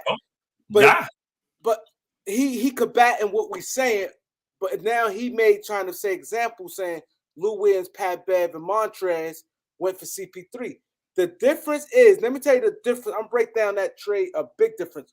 For one, the Clippers was in a whole nother Blake Griffin left. CP3. So they transitioned their whole team. The Sixers, for the 99th time, got a reigning MVP, was this close. Had they beat Boston, I think they'd have beat Miami. They was this close and they keep failing time after time. They got a hell of a fan base, an MVP, a rising star Maxey, a guy in Tobias Harris. They not on no free fall. So they not just going to just take on anything back. So I don't know why you're not understanding what I'm explaining. You looking at Chris, you just thinking, Chris Paul, the player. You have to think about where teams at that timeline. The Sixers and the Clippers. The Clippers was in a whole nother restructuring. Blake Griffin left. DeAndre Jordan, Chris Paul. They already start moving guys out. It's different. And Chris Paul had all the leverage in that one because he was going to opt out and sign there. He said, "I'm going to opt in. I'll get you something. I'll opt in. You can trade me there." And that's the only way that deal even came like together. But like he was going to walk. You know what I mean? So it's like this is not the same. And Chris Paul was he was in high demand. This was Chris Paul, free agent, when he would have had suitors. No one thought he was leaving the Clippers at that point. He kind of shocked everyone when he pulled the card on Houston. So Chris Paul was in demand at that time. That was a completely different thing. He was extension eligible. He was able to opt in. He controlled all the leverage. He did everything. And at the time, like they made the pieces work. But like I said, those guys were nobody. Lou Williams had already won 6 Men of the Year prior to that trade. Pat Bev was a known commodity. Trez was a little low on the totem pole. He improved as a Clipper. But these were not just junk pieces that they got. But Trez and Pat Bev was younger. You talk about giving a Marcus Morris, who's clearly declined, and Nicholas Batum, who's clearly declined in Charlotte. You can't compare. Trez was at the time was like 24. Pat Bev was probably like 28. You know what I mean, at the time. And you had Lou Williams, who still was like 28, 29. So you can't compare that. And then not only that, where the Clippers was at. Clippers was just trying to. They got rid of Blake Griffin. They was already in reshuffle mode compared to where Philadelphia is at right now. It's a big difference. You do that now, you got to worry about. You might as well just get rid of Embiid right now. Yeah, exactly. But that scenario is different, bro. I hope I explained it to you. You keep coming on. You did a good job breaking that down. Yeah, I just don't know how they expect them to get a. You got to give to get in a trade. You're not just going to send out, and salaries too, right? You got to send. You're not going to send out Boston, Coffee, like Batum, like all these dudes for James Harden. When Miami's sitting over there waiting for this deal to fall apart, waiting for the Clippers to fumble so they can get in and maybe get him for a little bit less if that's all the Clippers are offering. So if they don't throw in Man and they don't throw in Powell, he's going to end up in Miami or somewhere else. I'm going to tell you a deal I would do. I don't think Miami would do it. I'm going to tell you a deal I would do because they want to get off of Bo Boy's contract. He showed me enough that I would want him now. I know you talk about the shooter. Talking about Duncan Robinson. Yep. He rebounded this year. He played well in the playoffs, bro. He stroked that thing. His playmaking went to a whole nother level. And he's already proven to me, I don't care what he doing in the regular season. He a playoff performer, bro. Yeah. That's what got him that money. He showed it again this year. Like, he was 6'8", bro. He was looking over D, making great passes. I mean, that team got energy every time he came in the game. Yep. So he's added to his game. Definitely added to his game. I would want his contract now. I ain't gonna front. I would want him. And they want to get rid of him. Like, if I could do a sign and trade with D'Lo, like for that, and then swap those two. Now, they're not going to take the hard cap, so that's not going to happen. But I'm saying if I could, I would do that. Or send D'Lo to a team that will take the hard cap, do a 3-team trade, and I end up getting him, I'm taking that. And I think he got, 2 or 3 years left on that deal? I don't care. He's 6'8", he can stroke it, and he's proven not once, but twice. You put me on that stage in the playoffs, I'm going to perform at a high level. I like guys like that. I like guys. His playmaking was. I was watching him in the final. Like, this dude, man, he balling out here. Look at his playmaking. Look what he's doing, bro. I would take that dude, bro. I would take him.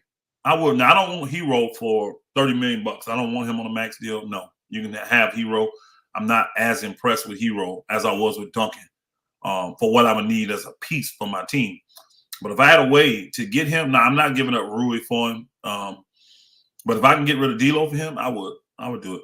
But like Jeff said, Philadelphia is not in position where they have to do the Clippers. They don't. Or they, like he said, they could do just like how OKC came out of nowhere with Paul George. They're not in a tight position where they only have to deal with those two teams. And Harden is not Dame Lillard, where you like, man, he did this for our team for all these years. Let's honor him. He ain't no Bradley Beal when Bradley Beal been blood, sweat, and tears with that organization. Harden ain't even been there long enough. He ain't nothing but a hired hand. That's all it is. He's a So hired they don't hand owe there. him nothing to trade him to where he want to go. They don't owe him that. I saw somebody say trade Duncan for Beasley. First off, we let Beasley go, right? So we can't. No, we can trade him. We can trade him. The 16 million still? Yeah, so they can do more than that. So like I said, different than Bama. They declined his option, but they still have his cap hold and they still have his bird rights. Until they renounce him, they can re-sign him up to his max, whatever. They can re-sign him. They wouldn't be able to trade him right away, though, right? Yeah, they could. Yeah. They have the full. They could do whatever they want with him. They could. He's still because he's still holding up cap space. Until they renounce him, they can sign him for that 16.5 or more. They can technically, his cap hold was like 20 mil. They can sign him, higher than what he was making. They can sign him for less. They can sign and trade him. They have options with him. They just took him off the books. They signaled that they want to make that full non-tax payer mid-level available by doing that. So, but they have options. They had the deadline today to do it. They got to do it by 6 o'clock, though, right? No, they had to do it today. They had to opt him out by today. They had to opt him out by today. They could sign him anytime in the summer and still move him until they renounce his rights. They can do what they want with him. Now he can sign. He can still. They don't have the option to match. So if someone comes day one and offers him 15 million and he takes it, then he's done. But if they're communicating and there's dialogue, kind of like that Danny Green situation, like that, just sit back. Let's see what we're gonna do. Bamba's a different story. Bamba was theoretically essentially waived. So they can sign him. The thing with Bamba is what is tricky, which I don't know if it's out there yet. What they could do with Bamba, they could sign him to the minimum and then still get his bird rights back because it's a little different situation with him. They could sign him to the minimum and then pay him a lot more next summer because they have his bird rights from that perspective. But they just can't pay him more this year than a minimum or in one of the exceptions. So theoretically, he may not be gone if they've worked out kind of a wink. But Beasley, they've got multiple options with. And we can't get another guy, and we have to give Bamba like the 4.5.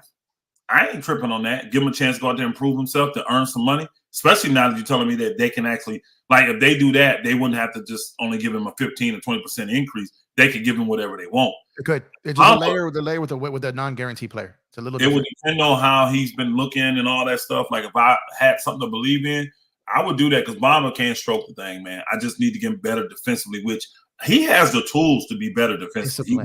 He has it. So I could take a chance, and he's still young. What is Bamba? 23, 24? He's still young, right? 25, man. 24.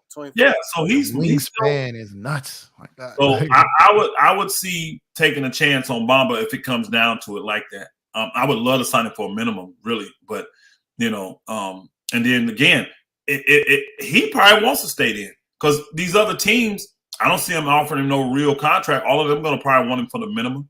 Why would I stay with the Lakers for a minimum, get the opportunity to play, prove myself, and then if they want me, they can sign me to more than what these other guys can sign me for? Yeah, because they got the bird. They still have his bird rights. So to me, it makes sense for Bamba to want to just stay with the Lakers, unless some team is coming in and saying, "Hey, we want to give you 2 years, 20 mil." So yeah, he has to clear waivers, which he's going to. No one's picking him up at 10 mil, right? So once he clears waivers, then they can do that. So, like I said, that might be an option. If his only option out there around the league is the minimum, then it behooves him to take the minimum with the Lakers, and they can pay him way more next summer. So, not saying it's happening. I'm not saying it's happening. I want to be clear about that. But even if the team would give him that 4.5, if I'm Bamba, I'm not doing that because the next year they couldn't offer me nothing but a 15 or 20% increase. They couldn't give me the kind. I would stay with the Lakers at the 2 something, which is what he's gonna get, 2 million, 2.3, whatever he's gonna get for the league minimum. I would stay for that with the opportunity to have a bigger stage, prove myself with a team that can actually use me. That big stage. I would bet on working. He's been in the gym killing it with them. He's been in the gym killing even after his guarantee was dropped. He wasn't healthy. He never was healthy with the Lakers. So the whole time, I would definitely be staying if I was him, no matter what, and giving myself the opportunity to play because it ain't like they can't use him. There's a chance. We have another super chat. Before I get to the super chat, I want to this with you guys mix up. My Holy King, he's saying Daryl Morey not trading Hart. I mean, he going to trade Harden where he want. Daryl Morey and Harden his friends. See, y'all looking at it totally different. Daryl Morey, yes, he's the general manager, but he got owners and stuff. They not going for that. No. Y'all keep saying, oh, Daryl Morey and Harden is friends. He gonna trade Harden where he want. He gonna do a Harden. He got leverage. It's a different ball game. Daryl Morey not the owner of the team. Because before, I don't know if you guys know, every trade had to get signed off through the owners. He can agree and all that, but it still got to go through the owners. It don't just go a general manager and it goes like that. It go through the owners. And Josh Harrison and a couple of them guys, they know something about basketball. They're not like some owners who don't know anything about it. They know that will cause a major problem if they don't get the right compensation back for them. They already know that. Kendrick Perkins already talking a bid to New York. I think I did a video about that. Yeah. Well, and let me say one thing real quick. Look, just to prove to Kareem's point, look how long they held out with Ben Simmons.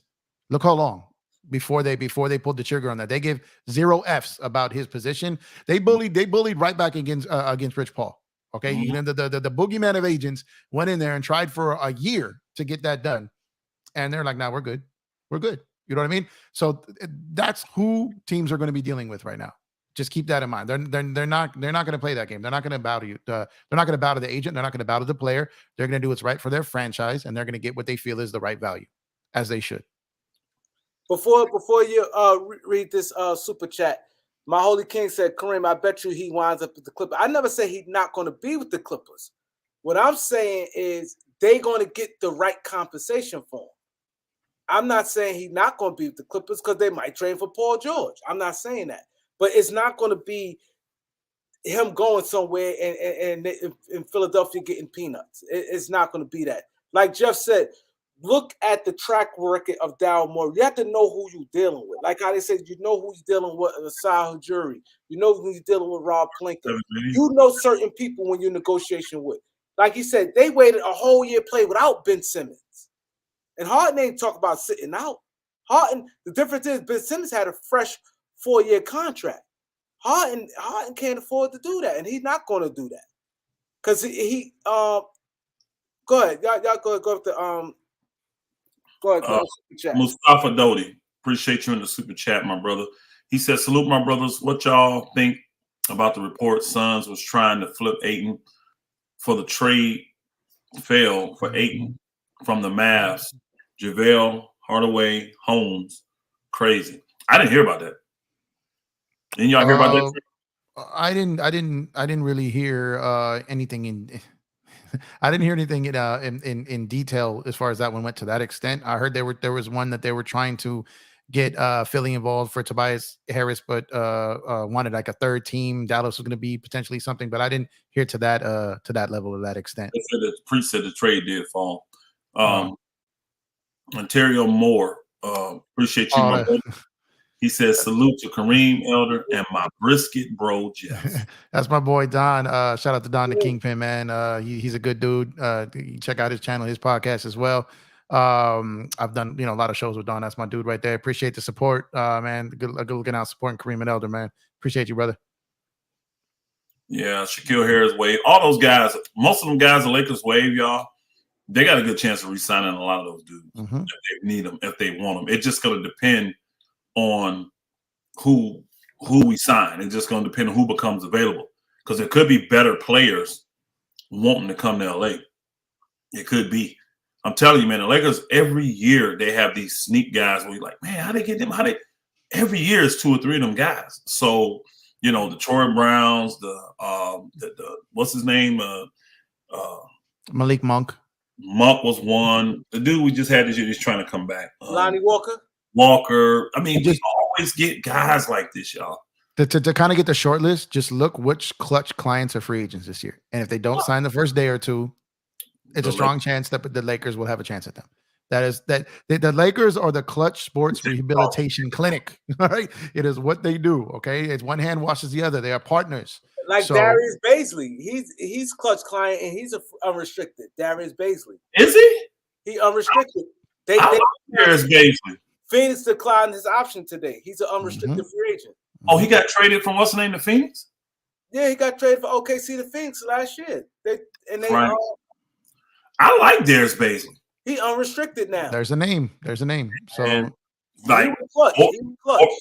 4.5. I got no problem with Darius Bazley in that position, y'all. Young, long, 6'9". defender, athletic, can score. Look, man, I ain't got no problem with Darius Bazley in that position.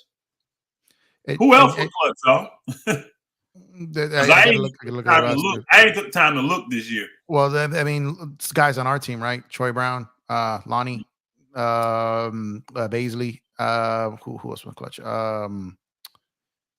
I gotta check to see. Clutch. Is Cam Reddish clutch? Cam Reddish is clutch. He is clutch. So there's one where I talked to a guy today. You know, doing one of those kind of poking around things to see if I was on the right path or not. He wasn't going to tell me, but I asked him about that, and then he basically told me, he goes, I could see like around July 10th with him not having a team and the Lakers snatching him up. So he said, I think like that's something that could work out for both sides. He needs a team that could rehabilitate him and a place where he can play on a stage and rebuild his brand, his name. And the Lakers need young, affordable, cheaper talent. So he says he can definitely see that happening, not out the gate, but about a week and a half into free agency. Yeah, I don't see us re-signing Gabriel, y'all. I don't see him coming. Yeah, his name hasn't been mentioned like at all.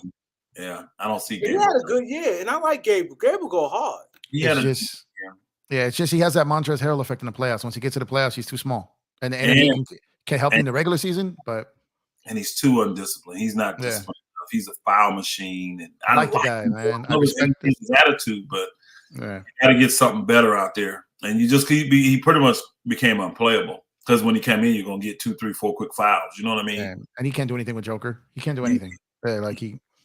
Mustafa, it starts at 6 p.m. tomorrow, not midnight. It used to be midnight, but they moved it 6 hours because it was, they wanted to do during the day because a lot of time trade with people signing 3 or 4 o'clock in the morning. People sleep. The media was not guessed. So 3 p.m. Pacific, 6 p.m. Eastern. So if you're on the West Coast, 3 p.m., it's gonna be popping early out here. So it's gonna be fun. Yeah, we're not getting Kyrie, man. We're not getting Kyrie. I don't believe the hype. I don't see Kyrie going anywhere but back to Dallas. I just don't see any options. He's trying to get leverage right now, but I don't see him having it. And he's too prideful to sell himself short. And Mark Cuban is too prideful to bend over. Yeah, he ain't gonna take one of those deals and something like that. I think Cuban's he may not have to give him a full max, and he may not have to go to full 5 years. He may do, like say, what is it, 5-year, 273 he can get, which is astronomical. That's crazy. I know. Yeah, I would want to give, honestly, to me, I think what's fair, in my opinion. If I'm Mark Cuban, I don't want to play games with Kyrie. I'm telling him this is my best offer. If you don't take that, you're free to go figure out what you're going to do, bro. Honestly, I just have to take my losses and move on. But I offer Kyrie 4 years, $160 million. He's getting $40 million a year, right? But it's a team option on that 4th year. That's perfect. That's fair, in my opinion. Perfect. You're getting $120 million guaranteed. 120 guaranteed. You say you want to finish your career out? Hey, you're 31, 32. You be 35, 36, 37 years old. Bro, you get that option. You're playing well, we're going to pick up that option. It's just clear.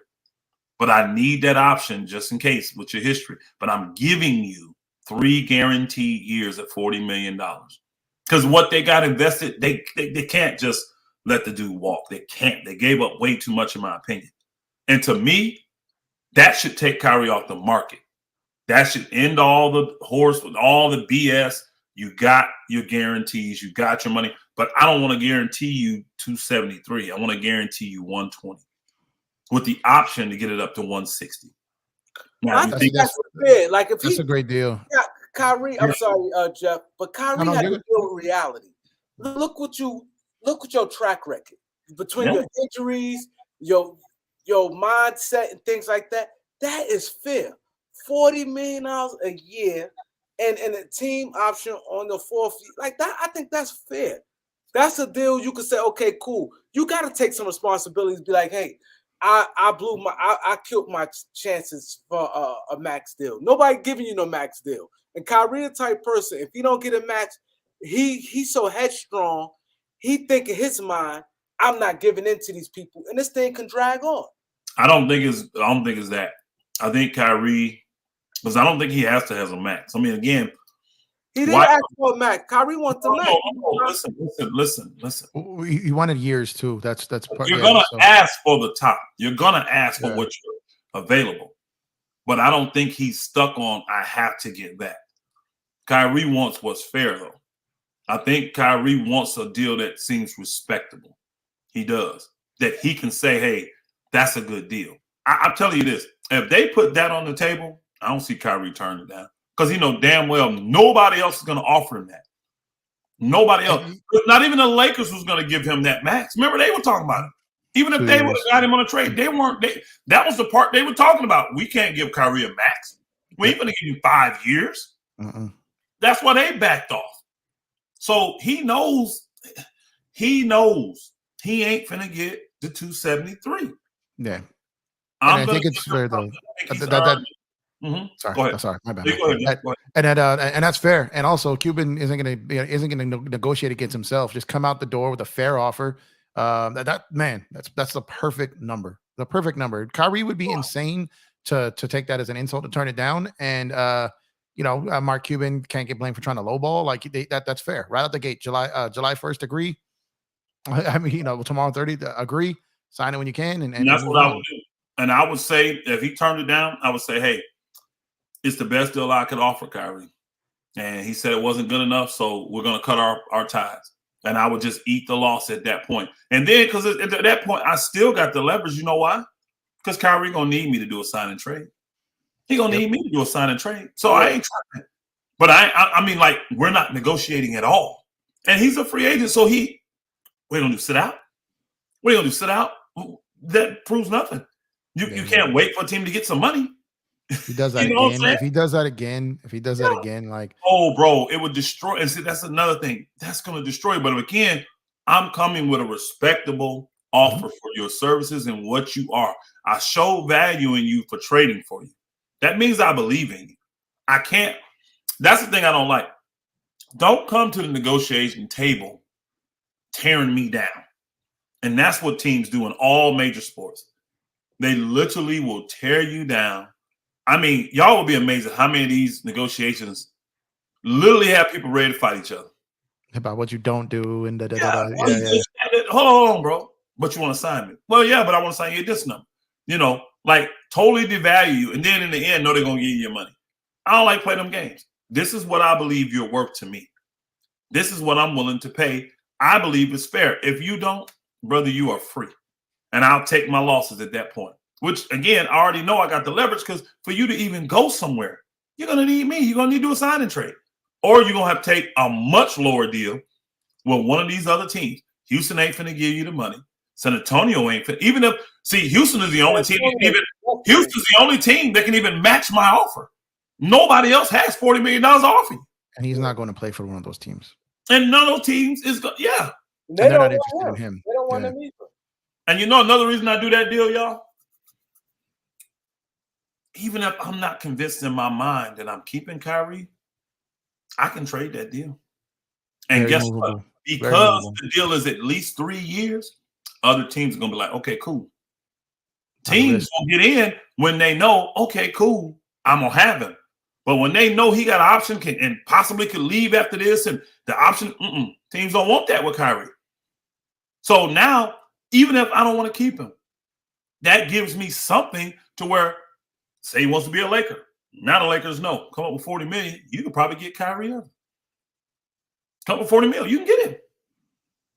Anybody else want? You can get $40 million, you can get it. And it's a lot of players out there. I mean, shoot, Philly, Tobias Harris. I mean, I'm just saying. I don't think they want him. I'm just saying that kind of contract. Now you can do the deal. Miami.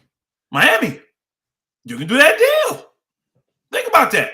And he's stuck with you. He's not stuck, but he's with you. Now you don't have anything to worry about him going off the deep rocker, thinking this and going on about his way. And Kyrie, in his mind, the prideful thing with him, he still feel like he has something to prove. Yeah. Now you got it. You got $120 million of guaranteed money, which I think you have earned, me personally. I think you're more than worth that, but that's what you got. And you can make it 160. Because again, that option, people forget, teams can pick that up at any time. They don't have to wait to that final year. We can have something behind the scenes saying, "Oh, if you do this and this in the first, I'll pick it up after year one." Bro, you lead us to the Western Conference Finals. I pick that up. As soon as we get to the Western Conference Finals, the first announcement they'll hear after they're talking about how great you've played is what's the name? Picked up the option. Now you got 160 guaranteed. That's fair. And if he says no to that, all right, Kyrie, I ain't gonna defend it. Cool. He'll be calling me down the road trying to say, "Hey, will you do a sign and trade for this?" Well, let me see the players. Because again, the team still has all the things. Because he could say, "Do a sign and trade," but what if I don't like the players they got? Exactly. You know what I'm saying? No, I don't like those players. They don't fit my team. Sorry. I am trying to work with you. You got to give me players. These are the players. You want to go to Charlotte. Okay, here's the teams, the players on that team that I'm interested in. You figure it out. Here's 5 guys that I like on Charlotte. You figure out a bunch to come to me. Those are the ones right there. If those guys ain't involved, I ain't interested. You know what I mean? Keep it simple. Well, we ain't got to be disrespectful in the negotiating. It can be respectful. And guys respect that. Down the road, now they talking good about you when they go talk to their buddies. And they young guys coming in, they mentor and all that. They talking good, man, bro. Mark Cuban going to straight shoot you, bro. He ain't going to leave you hanging, bro. He going to respect you, man. Go to Dallas, bro. Bump the money. Go there. He'll take care. You see what I'm saying? Why you think Lakers got such a good – that's why stars want to go to L.A. It ain't just because of the weather, y'all.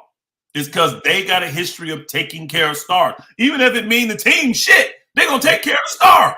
To the end. Why do you think all the stars want to go there?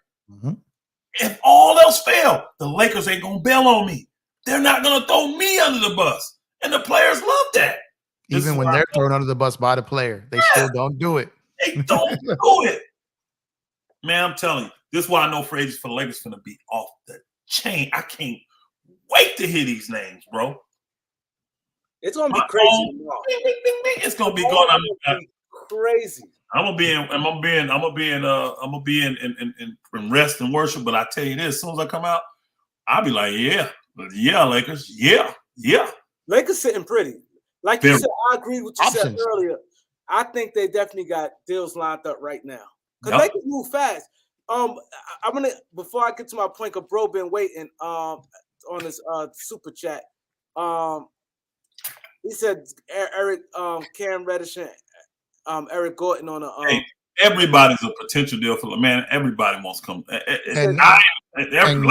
Everybody in the Lakers. And Gordon, Reddish is clutch. Gordon is a former Pelinka client, so there's a connection there as well. So just keep that in mind. When it comes down to picking a minimum, relationships matter. Lakers might have an inside track there. I think Eric been living in LA for a while too, hadn't he? And Pelinka and Pelinka's family is his boy. His wife is close to Pelinka's wife. Like I said, if there's not real money out there, I can see him coming for less. Yep. I take Eric Gordon. I love, man. Y'all know I love him. That's what we both Indiana boys, so he's like my AU team up, man. God, dang, I see you, Angie. Great minds think alike. I see you in there. He's tear us up. Yeah, Angie be quick with it. She's my idol. She's my idol. He's solid. He could definitely a good minimum when Biana. He's a good minimum guy. I definitely take him. Shoot, if I don't got a better option, he can get that 4 or 5 for me. I ain't gonna lie. If I don't have a better option, he can get that. Have a better option. That's what it takes to get him, and I have nobody better. I'm gonna give it to him. Like if it's a minimum, I'm telling Rui, okay, I'll sign him for the minimum, but we're dropping yours a little bit to get your boy here. So if he's like a $3 million, then you want 15, come for the 12, we get your boy. Let's do it. That's right. That's right. Let's do it. Yeah. Japan, LA, make it happen. We could mix that thing up too, because we don't have to use the whole 12 on one person. Like we don't get Bruce Brown. Option. They said they may split it. Yeah. This is rumor time. They said if it's not Brook Lopez or Brown, they most likely will split it. Hey, I ain't mad. They probably go 7-5, 7-1 way, 3-8-4, something like that. I think the depth is more important for the Lakers. I really do, because I think LeBron and AD gonna miss a lot of games in the regular season, y'all.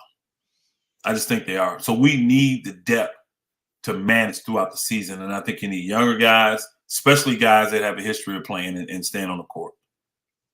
I really do. They said Yeah. Pelinka used to represent Harden. Yeah, he did. Yeah. Yeah, Harden, Iguodala, Ariza, Gordon, but Pelinka had a Pelinka strong list. He A was top tier. strong list. Pelinka He was was top top tier, tier. bro. That's why when people came in and said a lot of people hate Pelinka, they don't hate him. They were just competing against him. But Pelinka has a lot more relationships in this business than people think. He just doesn't get out there and get in front of microphones and take the bait. He just sits there and takes the beatings and just keeps on working. You know what I mean? So He yeah, that's his job. He was taking the beatings. So and like a lot of them know that he's restricted too by old girl. They know that a lot of like he can go so far. He just restricted in certain areas. Exactly. Yeah. And then so he had those restrictions, right? And then he had the Magic thing in the beginning. If you look at Rob Pelinka's tenure, find me like he's won a chip. Like if you go year for year, other than the year where he tried to appease his stars, right? Because that's all that really was. The year when he tried to appease his stars, but he's also the man that got us out of it. Okay. If you take the 5-year run of Pelinka being here, outside of Magic having the final say, so like post Magic, right? Up until now, I'll take him up against almost anyone over the last 4 years. Like I'm telling you, like he knows what he's doing. He's solid. He got the result. He got a chip, right? I mean, like he got AD and Bron to extend. I mean, whatever you think of those guys, all these things like check all the boxes of a long-term successful GM that's earned the trust. And that's just what he's done in player signings and trades. When you add the draft into that, my God, he's slaying right now. Yeah, like come on now. He's killing it. We do like Watanabe. We talked about him earlier. Appreciate you. Let's debate basketball. Appreciate you in the super chat, my brother. But we do like him. We would love to get him. They said Rue is recruiting him because they're both Japanese or whatever. So I'd love to have him. There's a lot of people I'd like to have, but I know Pelinka is looking at what's the best for this team, what's the best not to hinder my young talent and give them the proper opportunity because Lakers are loyal to guys. You put that work in, Reeves put the work in. Did they not give him an opportunity this year? Mm-hmm. I got a feeling they're going to do the same with Christie. He putting the work in. They give him his opportunity, bro. And he's going to play. Players love that. They see that and be like, man, look, bro. And then you get to go here. If you're a second-round pick or undrafted, they ain't making you hold out 3 or 4 years and stretching you out for no money. They letting you get paid as soon as you show you earn it. Man, I'm telling you, there's a lot of that. There's a lot of basketball reasons and business reasons why people love playing for the Lakers, bro. They do a lot of things to appease the players and take care of them. And again, that builds loyalty. That builds loyalty. And then it doesn't hurt. You got the best place out of all the 30 teams, you got the best place to live in their eyes. You know what I'm saying? The majority of the players want to be there. And you got endless legends to reach out to on behalf of the team, like endless legends, like to just sit there and reach out and talk. You want to talk about something, you want to learn to be professional. It's like the plan of these lights. Like you got the resources, every resource you could possibly need to be a basketball player. And the Lakers have it. Top-notch practice facility included, like everything about it. Everything about being a Laker is you're the star. You're the star, one of the biggest cities in the country, the world. Hey, star. I'm going to jump on this real quick with my boy, Mr. Mass. I see him in the chat. And I actually agree with you, Mr. Mass. Our stars, one of the issues we have is closing games. The stars, and again though, how do you remedy that? The biggest way to remedy it is with depth. They can't. Our stars, the way we cannot depend on them. They have to do just like they did in Milwaukee. See, they didn't depend on Giannis to play 40, 45 minutes a game. You're right. Average 32 minutes a game. Yeah.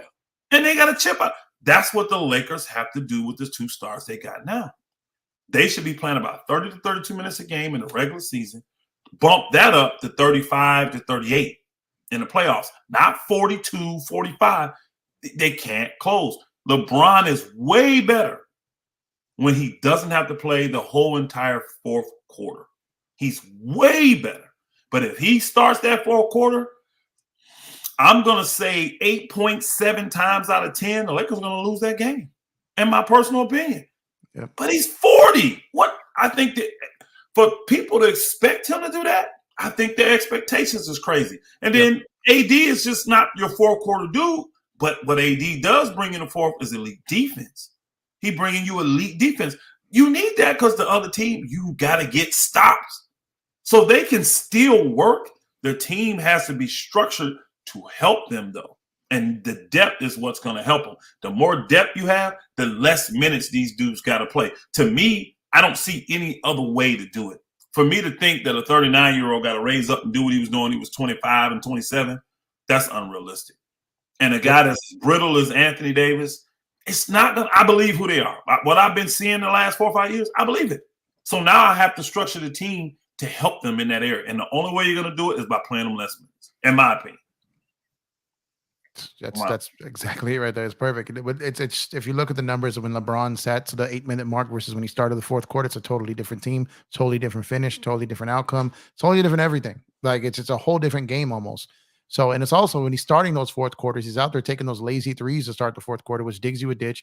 You got a horrible transition defense. Even if the team misses the shot, you got a horrible offensive rebounding for the other side. So it's just terrible idea. Like it just doesn't work out. When you get that guy, when you let him rest between the timeouts, and especially a national TV game, you get him some timeouts, some rest, get him in at the 8-minute mark versus starting that quarter. World of difference. Spot on, Elder. As you man, this dude asked me in the thing, he said, when I trade AD for Embiid, if that offer was on the table. I'm doing that. I'm going to be honest. He's younger.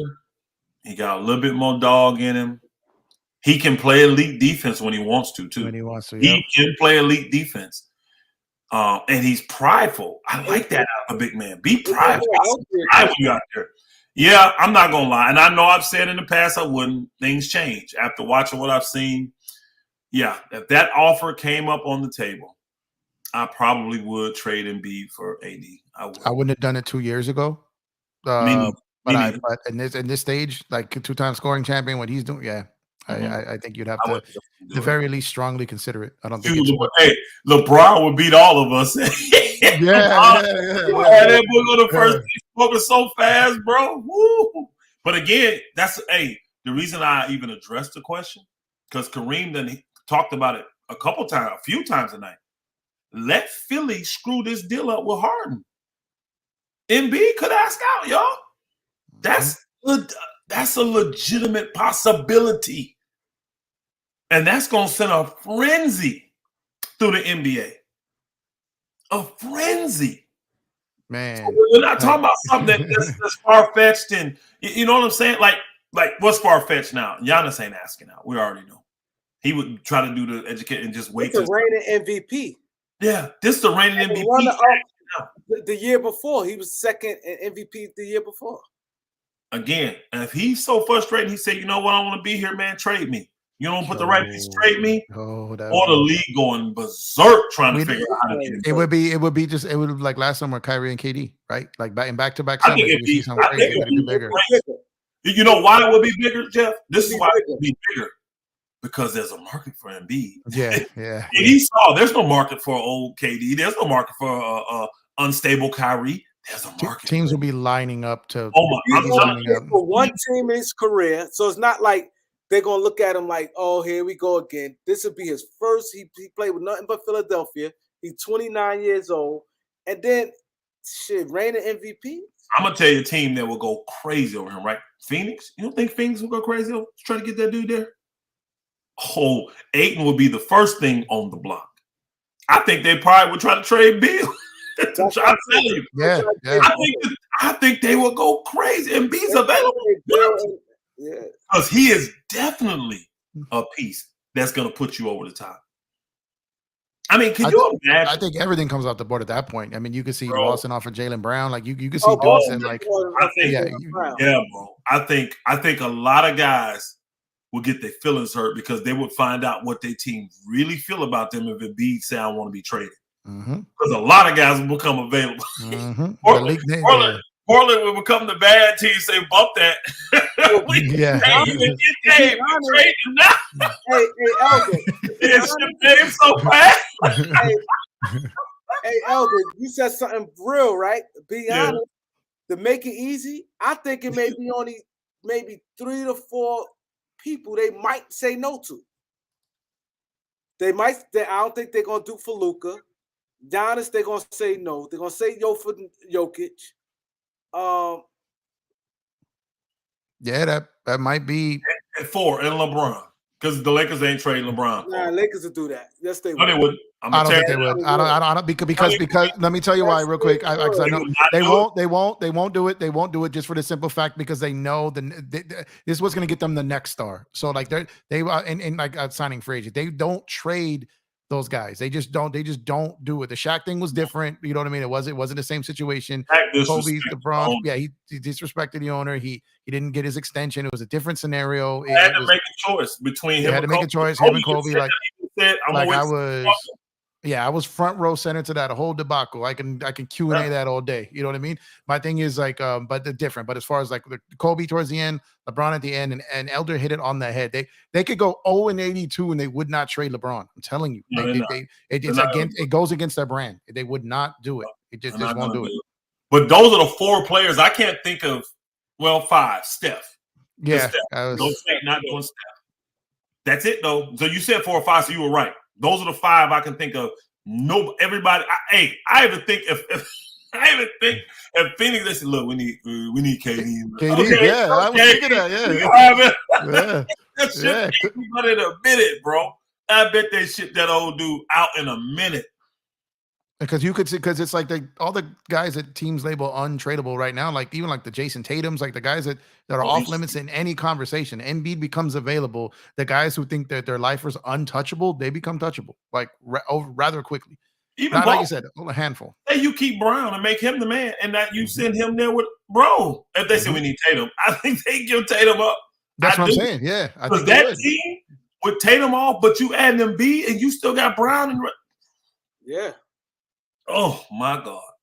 There's another guy. There's another guy that they wouldn't do it, and it's Wembanyama. That guy wouldn't get moved. Yeah, yeah. Wembanyama. Ethan said, "What if LeBron want to go back to Cleveland?" He doesn't. That's false narrative being pushed by people. LeBron has no desire to go back to Cleveland, y'all. LeBron has no desire to leave LA. He just Savannah don't. The children don't. Cleveland is done. He don't even have a desire to do that crazy stuff or go back and play one more game. I mean, think about it, man, and been on 4 teams. He ain't tripping.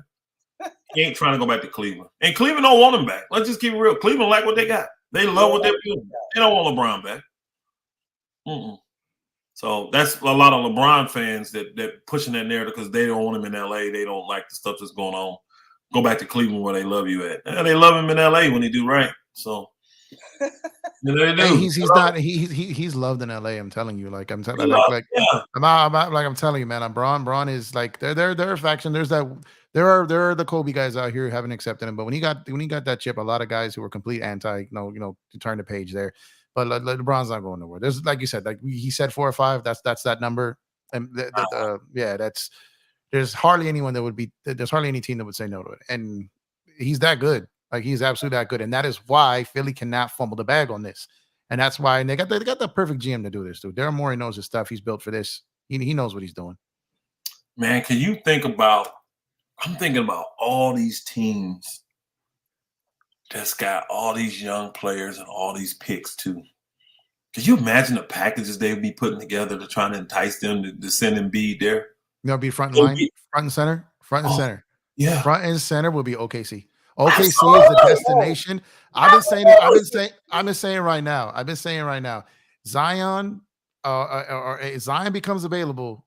That team is right there. They're ready. They're ready to do it. Like they got the picks, they got the contracts, they got the players, they got the system, they got the culture, they got everything they need to put that boy back together, and he would go ballistic out there. Now, so there's a lot of big animals to eat out there. But at the end of the day, it's weight. But at the end of the day, if Zion becomes available, OKC or Embiid, the next major dude, their picks, their cap situation, man. People forget Embiid is still young. Was he 27, 28? Yeah. He's still young enough. Bro, Embiid changes the climate for a lot of teams. I actually think he's in a dead-end situation in Philly. I don't see him winning. I don't see him winning. They kind of screwed everything up. Man, it started with the process screwed everything up. Yeah, it didn't work. Taking guys that they shouldn't have took because they wasted a lot of high draft picks. Especially with the Mikal Bridges. There was no reason why you didn't keep. And he had a family member on the team. A Bro. family member that worked for the You can team. play Mikal Bridges right now. Bro, Yeah. that And play. you had a hole at small forward. It's What was not the like other you were center? stacked to have What was the other center they 20 took? people. Number 2. Oh, they took Wait to what's play. Okafor. Okafor. Then the horrible trade with Boston when you could have had Tatum at number 1. And you gave that up to get old boy who never done nothing for you, bro. And then that horrible signing of And they Horford. gave That up Horford draft pick. signing. Think about Signing this. was terrible. That's 5 deals we just named, yo. And not bringing back Jimmy Butler. The Jimmy Butler deal. Oh, Yeah. my God. Oh, my God. Oh, my God. Not bringing back Jimmy Butler. But the main thing, the Mikal Bridges was just really idiotic. Hey, you know what? Mikal Bridges, you needed a small forward. He was ready to play, come in the league, ready to play. You picked the 18-old kid because you He ain't in the league. The guy that traded for him ain't in the league no more. Yo, he did one move. Yo, if you go back and look at Texas Tech, I don't remember his name. He ain't in the league no more though. Smith, Justin Smith. You're right. He ain't even in the league no more. He's not even in the league. But the crazy part, they went off one highlight he did when he came. Oh my God, the potential. But y'all trying to win now. That was a waste of pick. Here's the thing. And that's why Morey can and then Morey was not the GM then, right? And that's why he cannot like fumble the bag here because he's been through hell with bad management decisions. And you could argue that getting Harden was a bad management decision, but you had to do something with Simmons, right? You had to do something. So he had so you can argue against that. But at the end of the day, like I don't see Morey fumbling this bag. I just don't see it. I don't either. Let me give some advice to Joel Embiid because you know they got their trolls and stuff be down here stealing all the stuff we do. I'm gonna go ahead and give you some advice, Joel Embiid. You probably do this because you're a comedian, so you probably already seen it. But if you haven't, get online and then watch the movie called Life. It's got Eddie Murphy, Martin Lawrence, them guys in it. But the character you need to be focused on is the dude called Can't Get Right.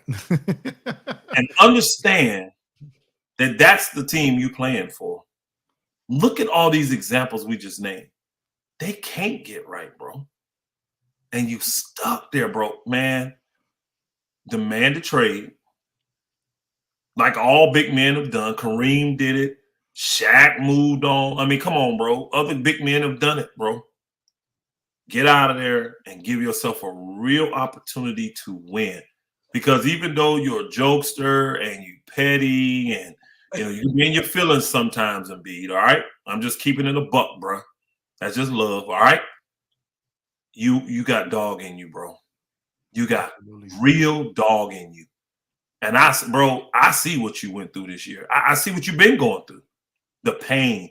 You are more built like the old school superstars than any of these dudes in the league right now.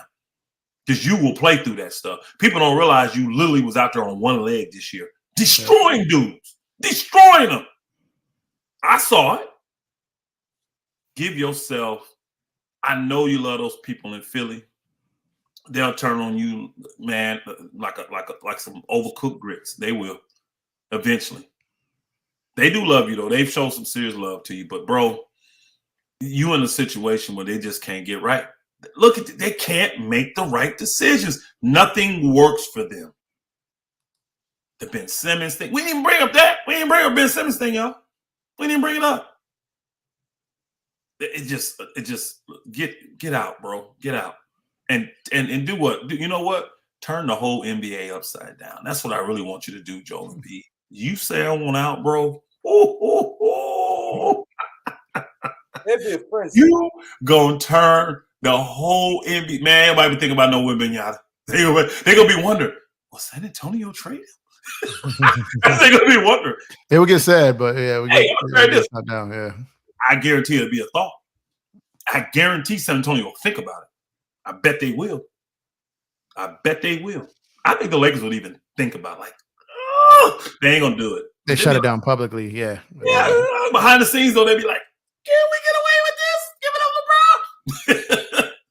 Bro, I do think the box office of Wembanyama, at least for the first year release, and the money he's going to be bringing out, that probably, but everyone else is. Only way he gonna go away is if he stay hurt. If Wembanyama stay hurt, that'll kill him. Yeah. He's out there playing though. That boy, Yeah, that boy bad. I like him. Yeah. I wouldn't give him up, but not for Embiid. Because Embiid doesn't make that team a championship team. Almost every other team in the league, though, you finna contend or be one of the front runners with Embiid. Yeah. Oh man, I would love to see that. Turn the league upside down, Embiid. Let Daryl Morey get that little compassion in his heart for his buddy James Harden. And say, he really wants to be a Clipper. He really wants to go to LA. He wants to go home. I'm going to just do the deal and piss you off. And you say, you know what?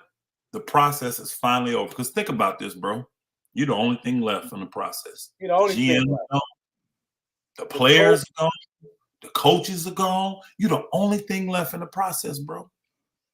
Him and the fans are the only ones left. When are we gonna admit? When are we gonna just admit? And this admission would be you leaving that the process failed. It just failed. Don't mean you failed. The process failed, bro. Yo, get on up out of there, Joel Embiid, man. I mean, I go constructive criticism, which I know some people think I don't like you. That's not true. I respect you, bro. You are by far one of the best players in the NBA. Top 5, top 3. Is you and Jokic is definitely the best centers. Easily. Not even close. Y'all in a class by yourself, bro. And I actually think you could be the equalizer to him because he can't do nothing with you. I'm just keeping it real. He can't do nothing. I've seen you destroy that dude. Destroy Jokic. I mean, destroy him. I've seen you destroy Jokic. Nobody else can say that. Nobody else. Not even AD, Giannis. None of them dudes can say that. Yeah, you can say that. Yeah. You destroyed him, Embiid. Turn the NBA upside down, Embiid, and ask for a trade, bro. Woo! I can't wait. Yeah, we got some super chats. Go on, read them, Jeff. Did Jordan get finessed out of his ownership? I don't know how you get, finessed they said it's gambling stuff again. Yeah, I don't know, but he made a ton of money, and he's $3 billion. Yeah, so I mean, he bought it for what, 200 something million. Yeah. He got crazy money for it. So if that's finesse, man, let me get finessed into some money like that. Jamal, once again, thank you for the support for the channel, but appreciate you, man. My bad. You want me even more depressed? Elder, stop. Elder trying to ruffle feathers over there, bro. I'm serious though. Out of all these players, bro, if it's a superstar out there to me that really needs to go to another team, it's him. It's not Dame Lillard. I'm sorry. It's not him. I told y'all he's smoking mirrors, bro. Yeah. Smoking mirrors. And he's been paid handsomely. Just tell the people you care about the money more than anything, Dame. Just do that. Because you really ain't. I mean, that it's a false humility in my personal opinion. He ain't staying want to win in Portland. I mean, that sounds great. And I'm not saying a little small portion of you that doesn't want that. It does. It's just not the most important thing to you. It's not. It's just not.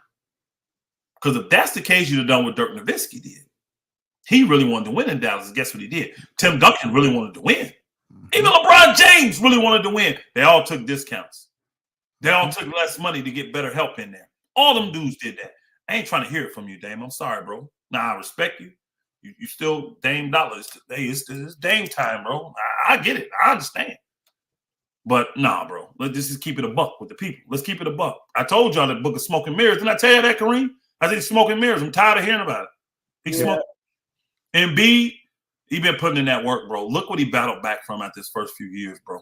Major injuries. Yeah, bro. he missed like 3 straight years, right? Oh, this dude, man. I don't say it a lot. I don't even think I really say it. I got the ultimate respect for a guy like Joel Embiid. I really do. Now, I ain't gonna lie. He petty as all get out. He'll do that crazy stuff on social media. He's a bully at times and all that stuff. I probably would have popped him in his mouth if I was playing against him. Because he said some things, in my opinion, to certain players that cross the line, in my opinion. But today, I guess it ain't crossing the line. You know what I mean? But I respect what that dude has done, man. That dude is a monster. That dude is a dog, bro. He cares. I don't care what nobody say. He cares. Joel Embiid cares, bro. He really. He's always crying when they lose. Bro, yeah. He cares, bro. Man, I'll play with a dude like that any day. I would play with a dude like that any day. We may end up fighting a few times, but we brothers. That's what happened, man. I got 5 brothers. I fought 4 of them. My oldest I didn't touch. That booger was 2. He was the smallest out of all of them, but boy, he knew that jiu-jitsu and all that, man. No, I wasn't touching Johnny. I wasn't messing with that dude. He was rough. But the rest of them, we rumbled, bro. We rumbled. So that ain't nothing personal. Just because we throwing blows, we still love each other. But Joel Embiid, I think he deserves better than Philly. Sorry, my brother, our Philly fan. I think Joel Embiid deserves better than Philly. And it don't take a super team. He just got to go match up with one real good player and some good role player, and he going to take it to another level. Yeah, they need it because they need a closer. They need somebody to close. He can close. Joel Embiid can close. That booger's an incredible playmaker, shot maker, get foul. I mean, and then Joel Embiid, I love when he said against what's his name? He said, "I can guard anybody." Oh, when he guard Russ that time. Yeah, what? He looked like, what's wrong with y'all? They was shots. He went out. I'm trying to say I can guard anybody. He said, and I believe him. I watched Joel Embiid, bro. I remember I was going off on Russ. That's the dumbest man. We should have never done that. You got no chance against Joel Embiid. He's one of the best, if not the best defender in the league when he puts his mind to it. So imagine. You don't remember his first year when he got healthy. Come on, he missed the first couple years. Yeah. His defense was crazy. He was the best defensive player. Bro, his offense caught up later. When he first came in the league, he blocked everything came his way. He was chasing down blocks, blocked everything. He considered the best defender in the league until he got hurt again, and then he came back a whole nother player. Y'all think about it. When he first came in the league, he's blocking everything. Not because remember he missed his first couple years, but when he got back and he played 30 games, them 30 games he was nothing but defensive specialist. Man. And then he came back that following year. They saw enough of him to extend him off top, before he even really put in any serious minutes. They extended him. They knew what they had in him. Best move, the only move they got right.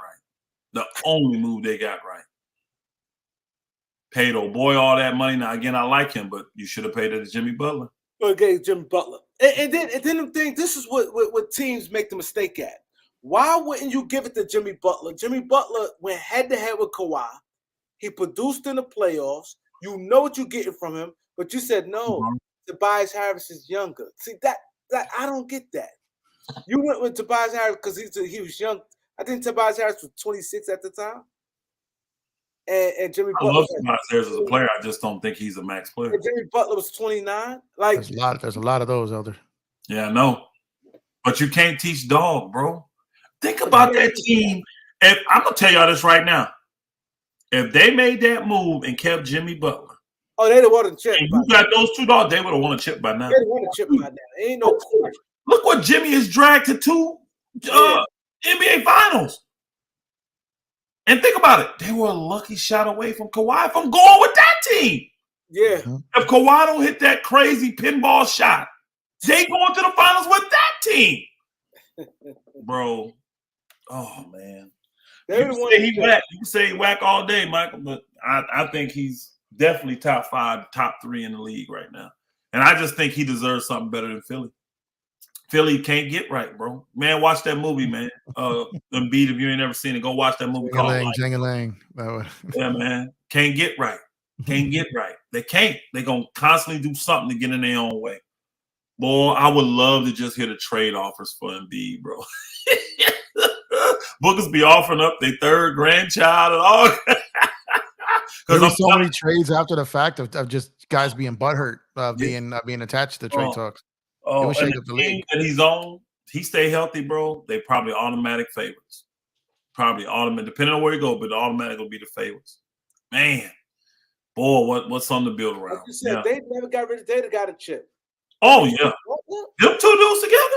Them 2 dogs. And they had a lot of other players too that year.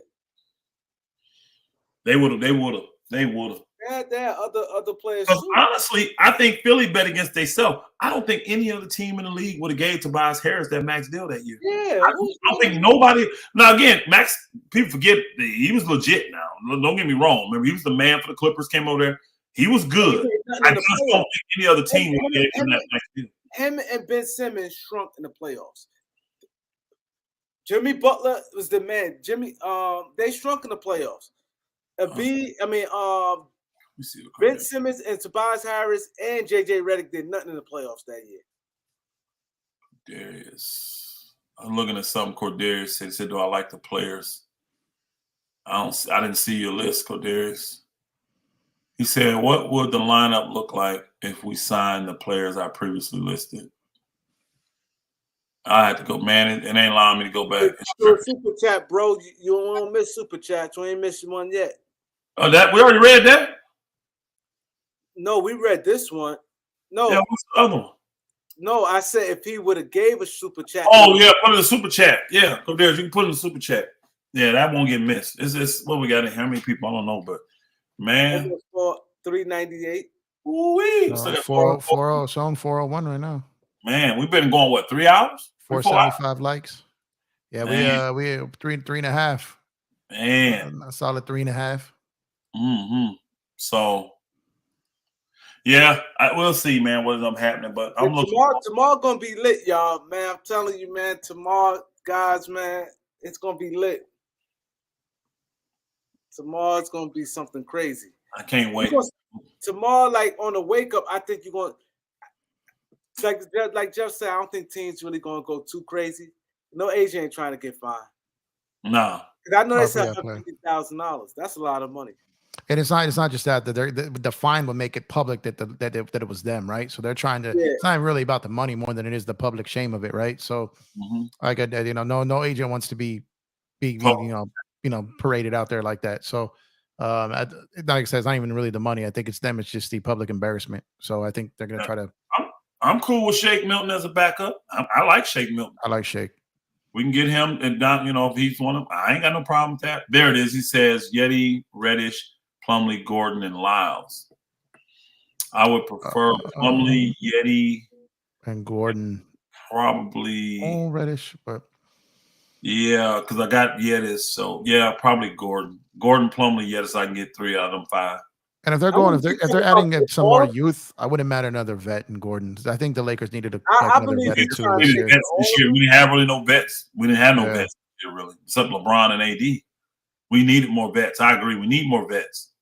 Gordon fits that. I believe he's saying get all of them because I think we got I believe he's saying that because most of them guys is minimum. I ain't gonna lie. I don't want a full turnover. That's a full turnover right there. I don't want that. I want to add 2, maybe 3 guys. Maybe 4, because you're talking about 15-man roster. Maybe 4, but I want them 10 guys to come back, bro. Well, the Lakers got 5 guys signed right now.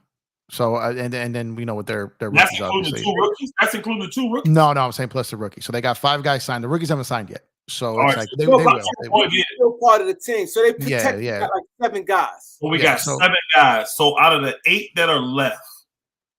Well, Reeves and Rui are probably going to take it to 10. So that's 10. Probably. Then you saying D'Lo. 11. Yeah. No, that 7 went to 9. That was 9. But we skipped somebody. Oh no, because they drafted in their 2-way guy, right? So they've 2-way guy doesn't count. 2-way doesn't count. Sorry. 2-ways ain't gonna be that's 17. Nah, 2-ways you don't put 2-ways. They got 3. They're gonna have 3 2-way slots. Yeah, my bad.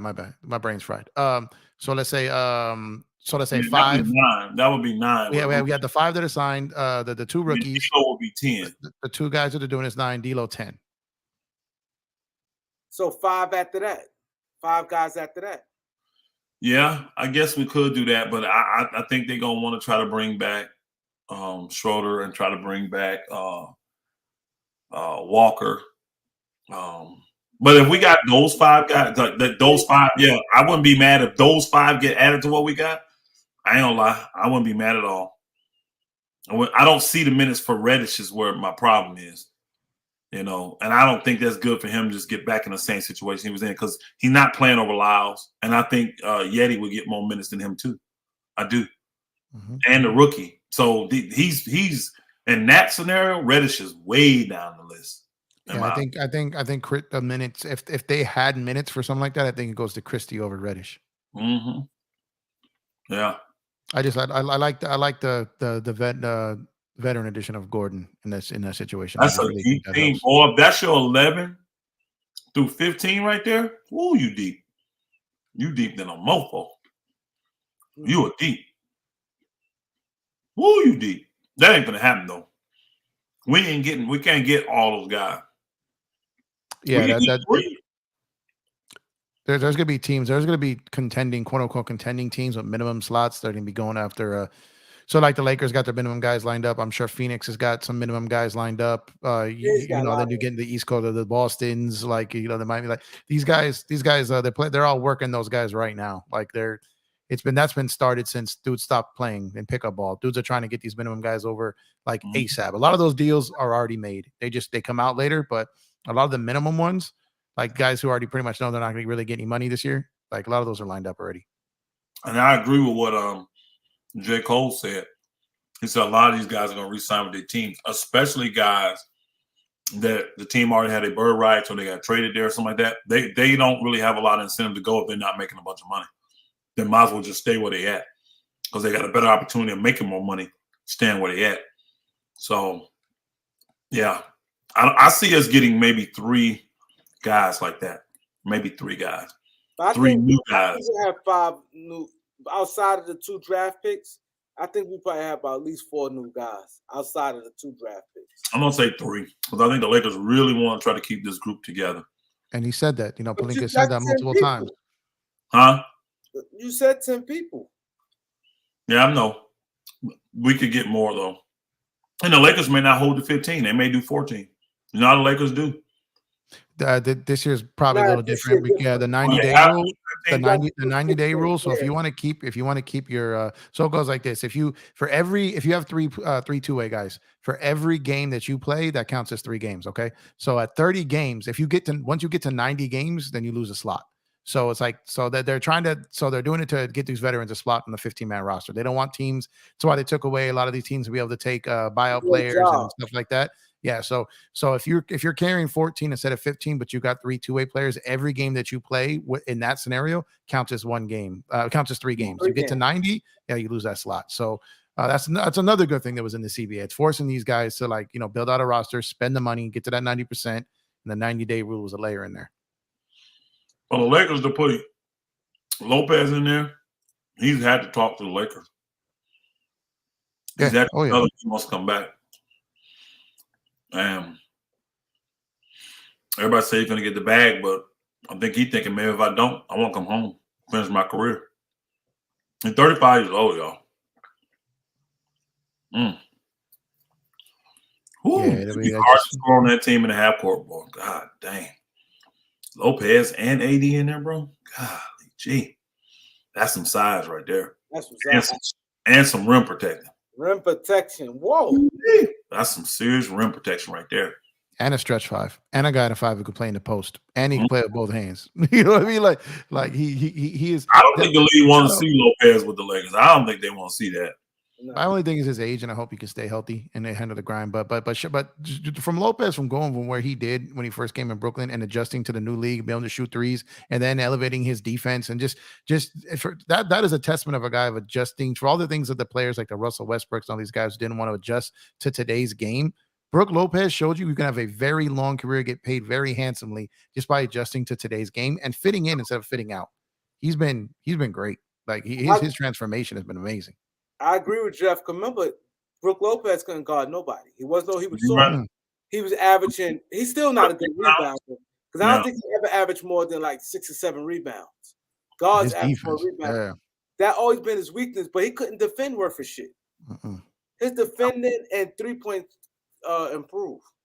They were just big bodies that could bang a little bit. Yeah, he was the offensive guy. His brother was the defensive guy. Yeah, that was a knock on both of them. And he surpassed them in both categories now. Yeah. I'd love him to come home. They went to Stanford, right? Come on home, bro.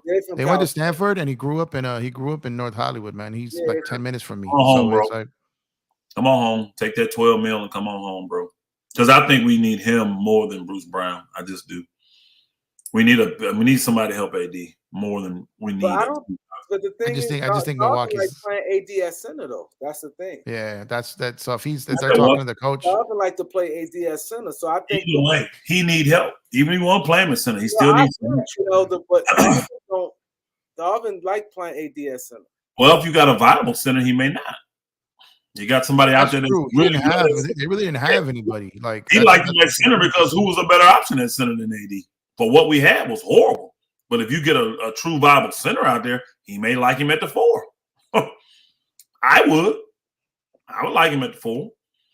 I already know my best chance to win is at the 4. I don't think we're getting Bobby Portis at all. I know he said what he said, but That's a long shot. It's a long shot. I think Milwaukee got some crap going on, man. It don't seem like none of them guys are happy over there right now. Well, they didn't like the way the season ended. I'd be upset too. The way that game, that series in Miami went. I mean, you almost have to. They fired the coach. You know what I mean?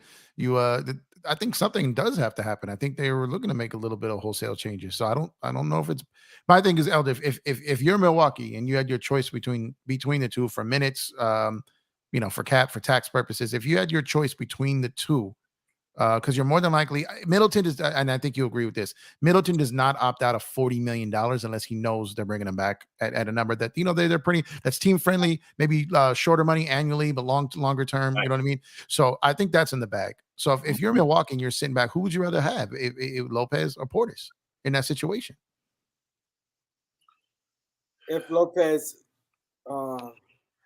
that's a rough one right there because you need both of them guys. Yeah, you Lopez anchor that defense. I think the team, though, when I look at my whole team, my team would have the chance to be more successful if I let Portis walk because I got other guys that can play the 4.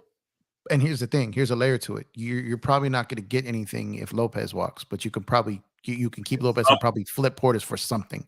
You can keep him and still replace Portis maybe with 2 parts instead of 1.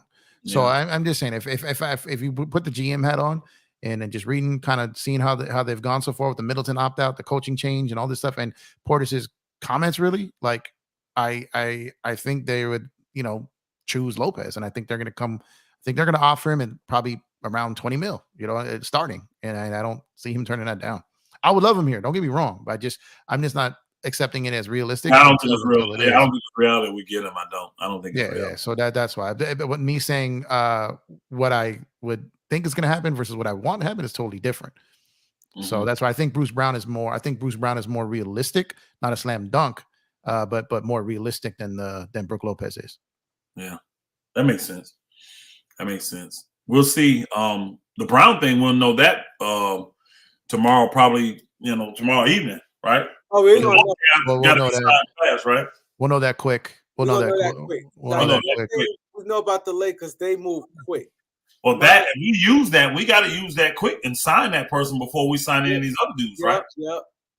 Yeah, we have to sign him first and then put everybody else up under the what's the name. So it'll be a lot of things announced, but just not official. Yeah, just keep an eye on the because I think a lot of people are sleeping on this portion. Keep an eye on the. You can announce that early for the simple fact it ain't much negotiating with that. If you're taking the exception, there's no to go. This is the max we can offer you. This boom, here it is, done. You gonna take it or you're not. First phone call. He was our first phone call. We offered it. He took it. Done. There's no problem there. Yeah. It's like when you get the complex one that's a sign and trade, and the guys like all the other players and all this stuff. That's when you get caught up. But the exemptions, no, that's one phone call. Yep. So that could be an early release information, like 7:00 or 6:30 or something like that. So, man, I'm looking forward to hearing some of this information. I hope a lot come in before the sun go down. I can get to hear some of it. Well, we got a broadcast that we do every week, come on at 8, so I'll be done. A lot going down at 6 o'clock. I think so too. The sun ain't gonna be there for that sun go down. I tell you that now. It's like Christmas. It's like Christmas Eve for N.B.A. fans, man. It's exactly what this is. This is the most wonderful time of the year for us. Trade deadline and this is like, man. Not every team is involved at the trade deadline, but every team is involved in this. So it's bigger than trade deadline because every team has free agents. Lopez can blow this thing up because they can re-sign him. Actually, him and Brown. If they won't stay with their team, they don't gotta wait to that. They can just re-sign now, right? Yeah. Or if that Clipper Philly deal happens tonight or early morning, and then team's going to pivot off of that. There's if Paul George does get moved, if if something goes ballistic in the morning that we didn't see coming, that's legal to be done now prior to 3 p.m. and then teams then have to react to that, then. Hey, Omer's Hall. That's one thing I can tell you about Pelinka. He don't never strike out, bro. He getting something. He don't strike out. Pelinka gonna get something. He got something coming. I'm telling you. He always move fast. Look at every year. Fast. Even the year with Carmelo and them. It's like Carmelo, Kendrick Nunn, Dwayne Ellington, Wesley Matthews, Lonnie Walker. Yeah. Malik Monk. All that was going boom, boom every time he turned around.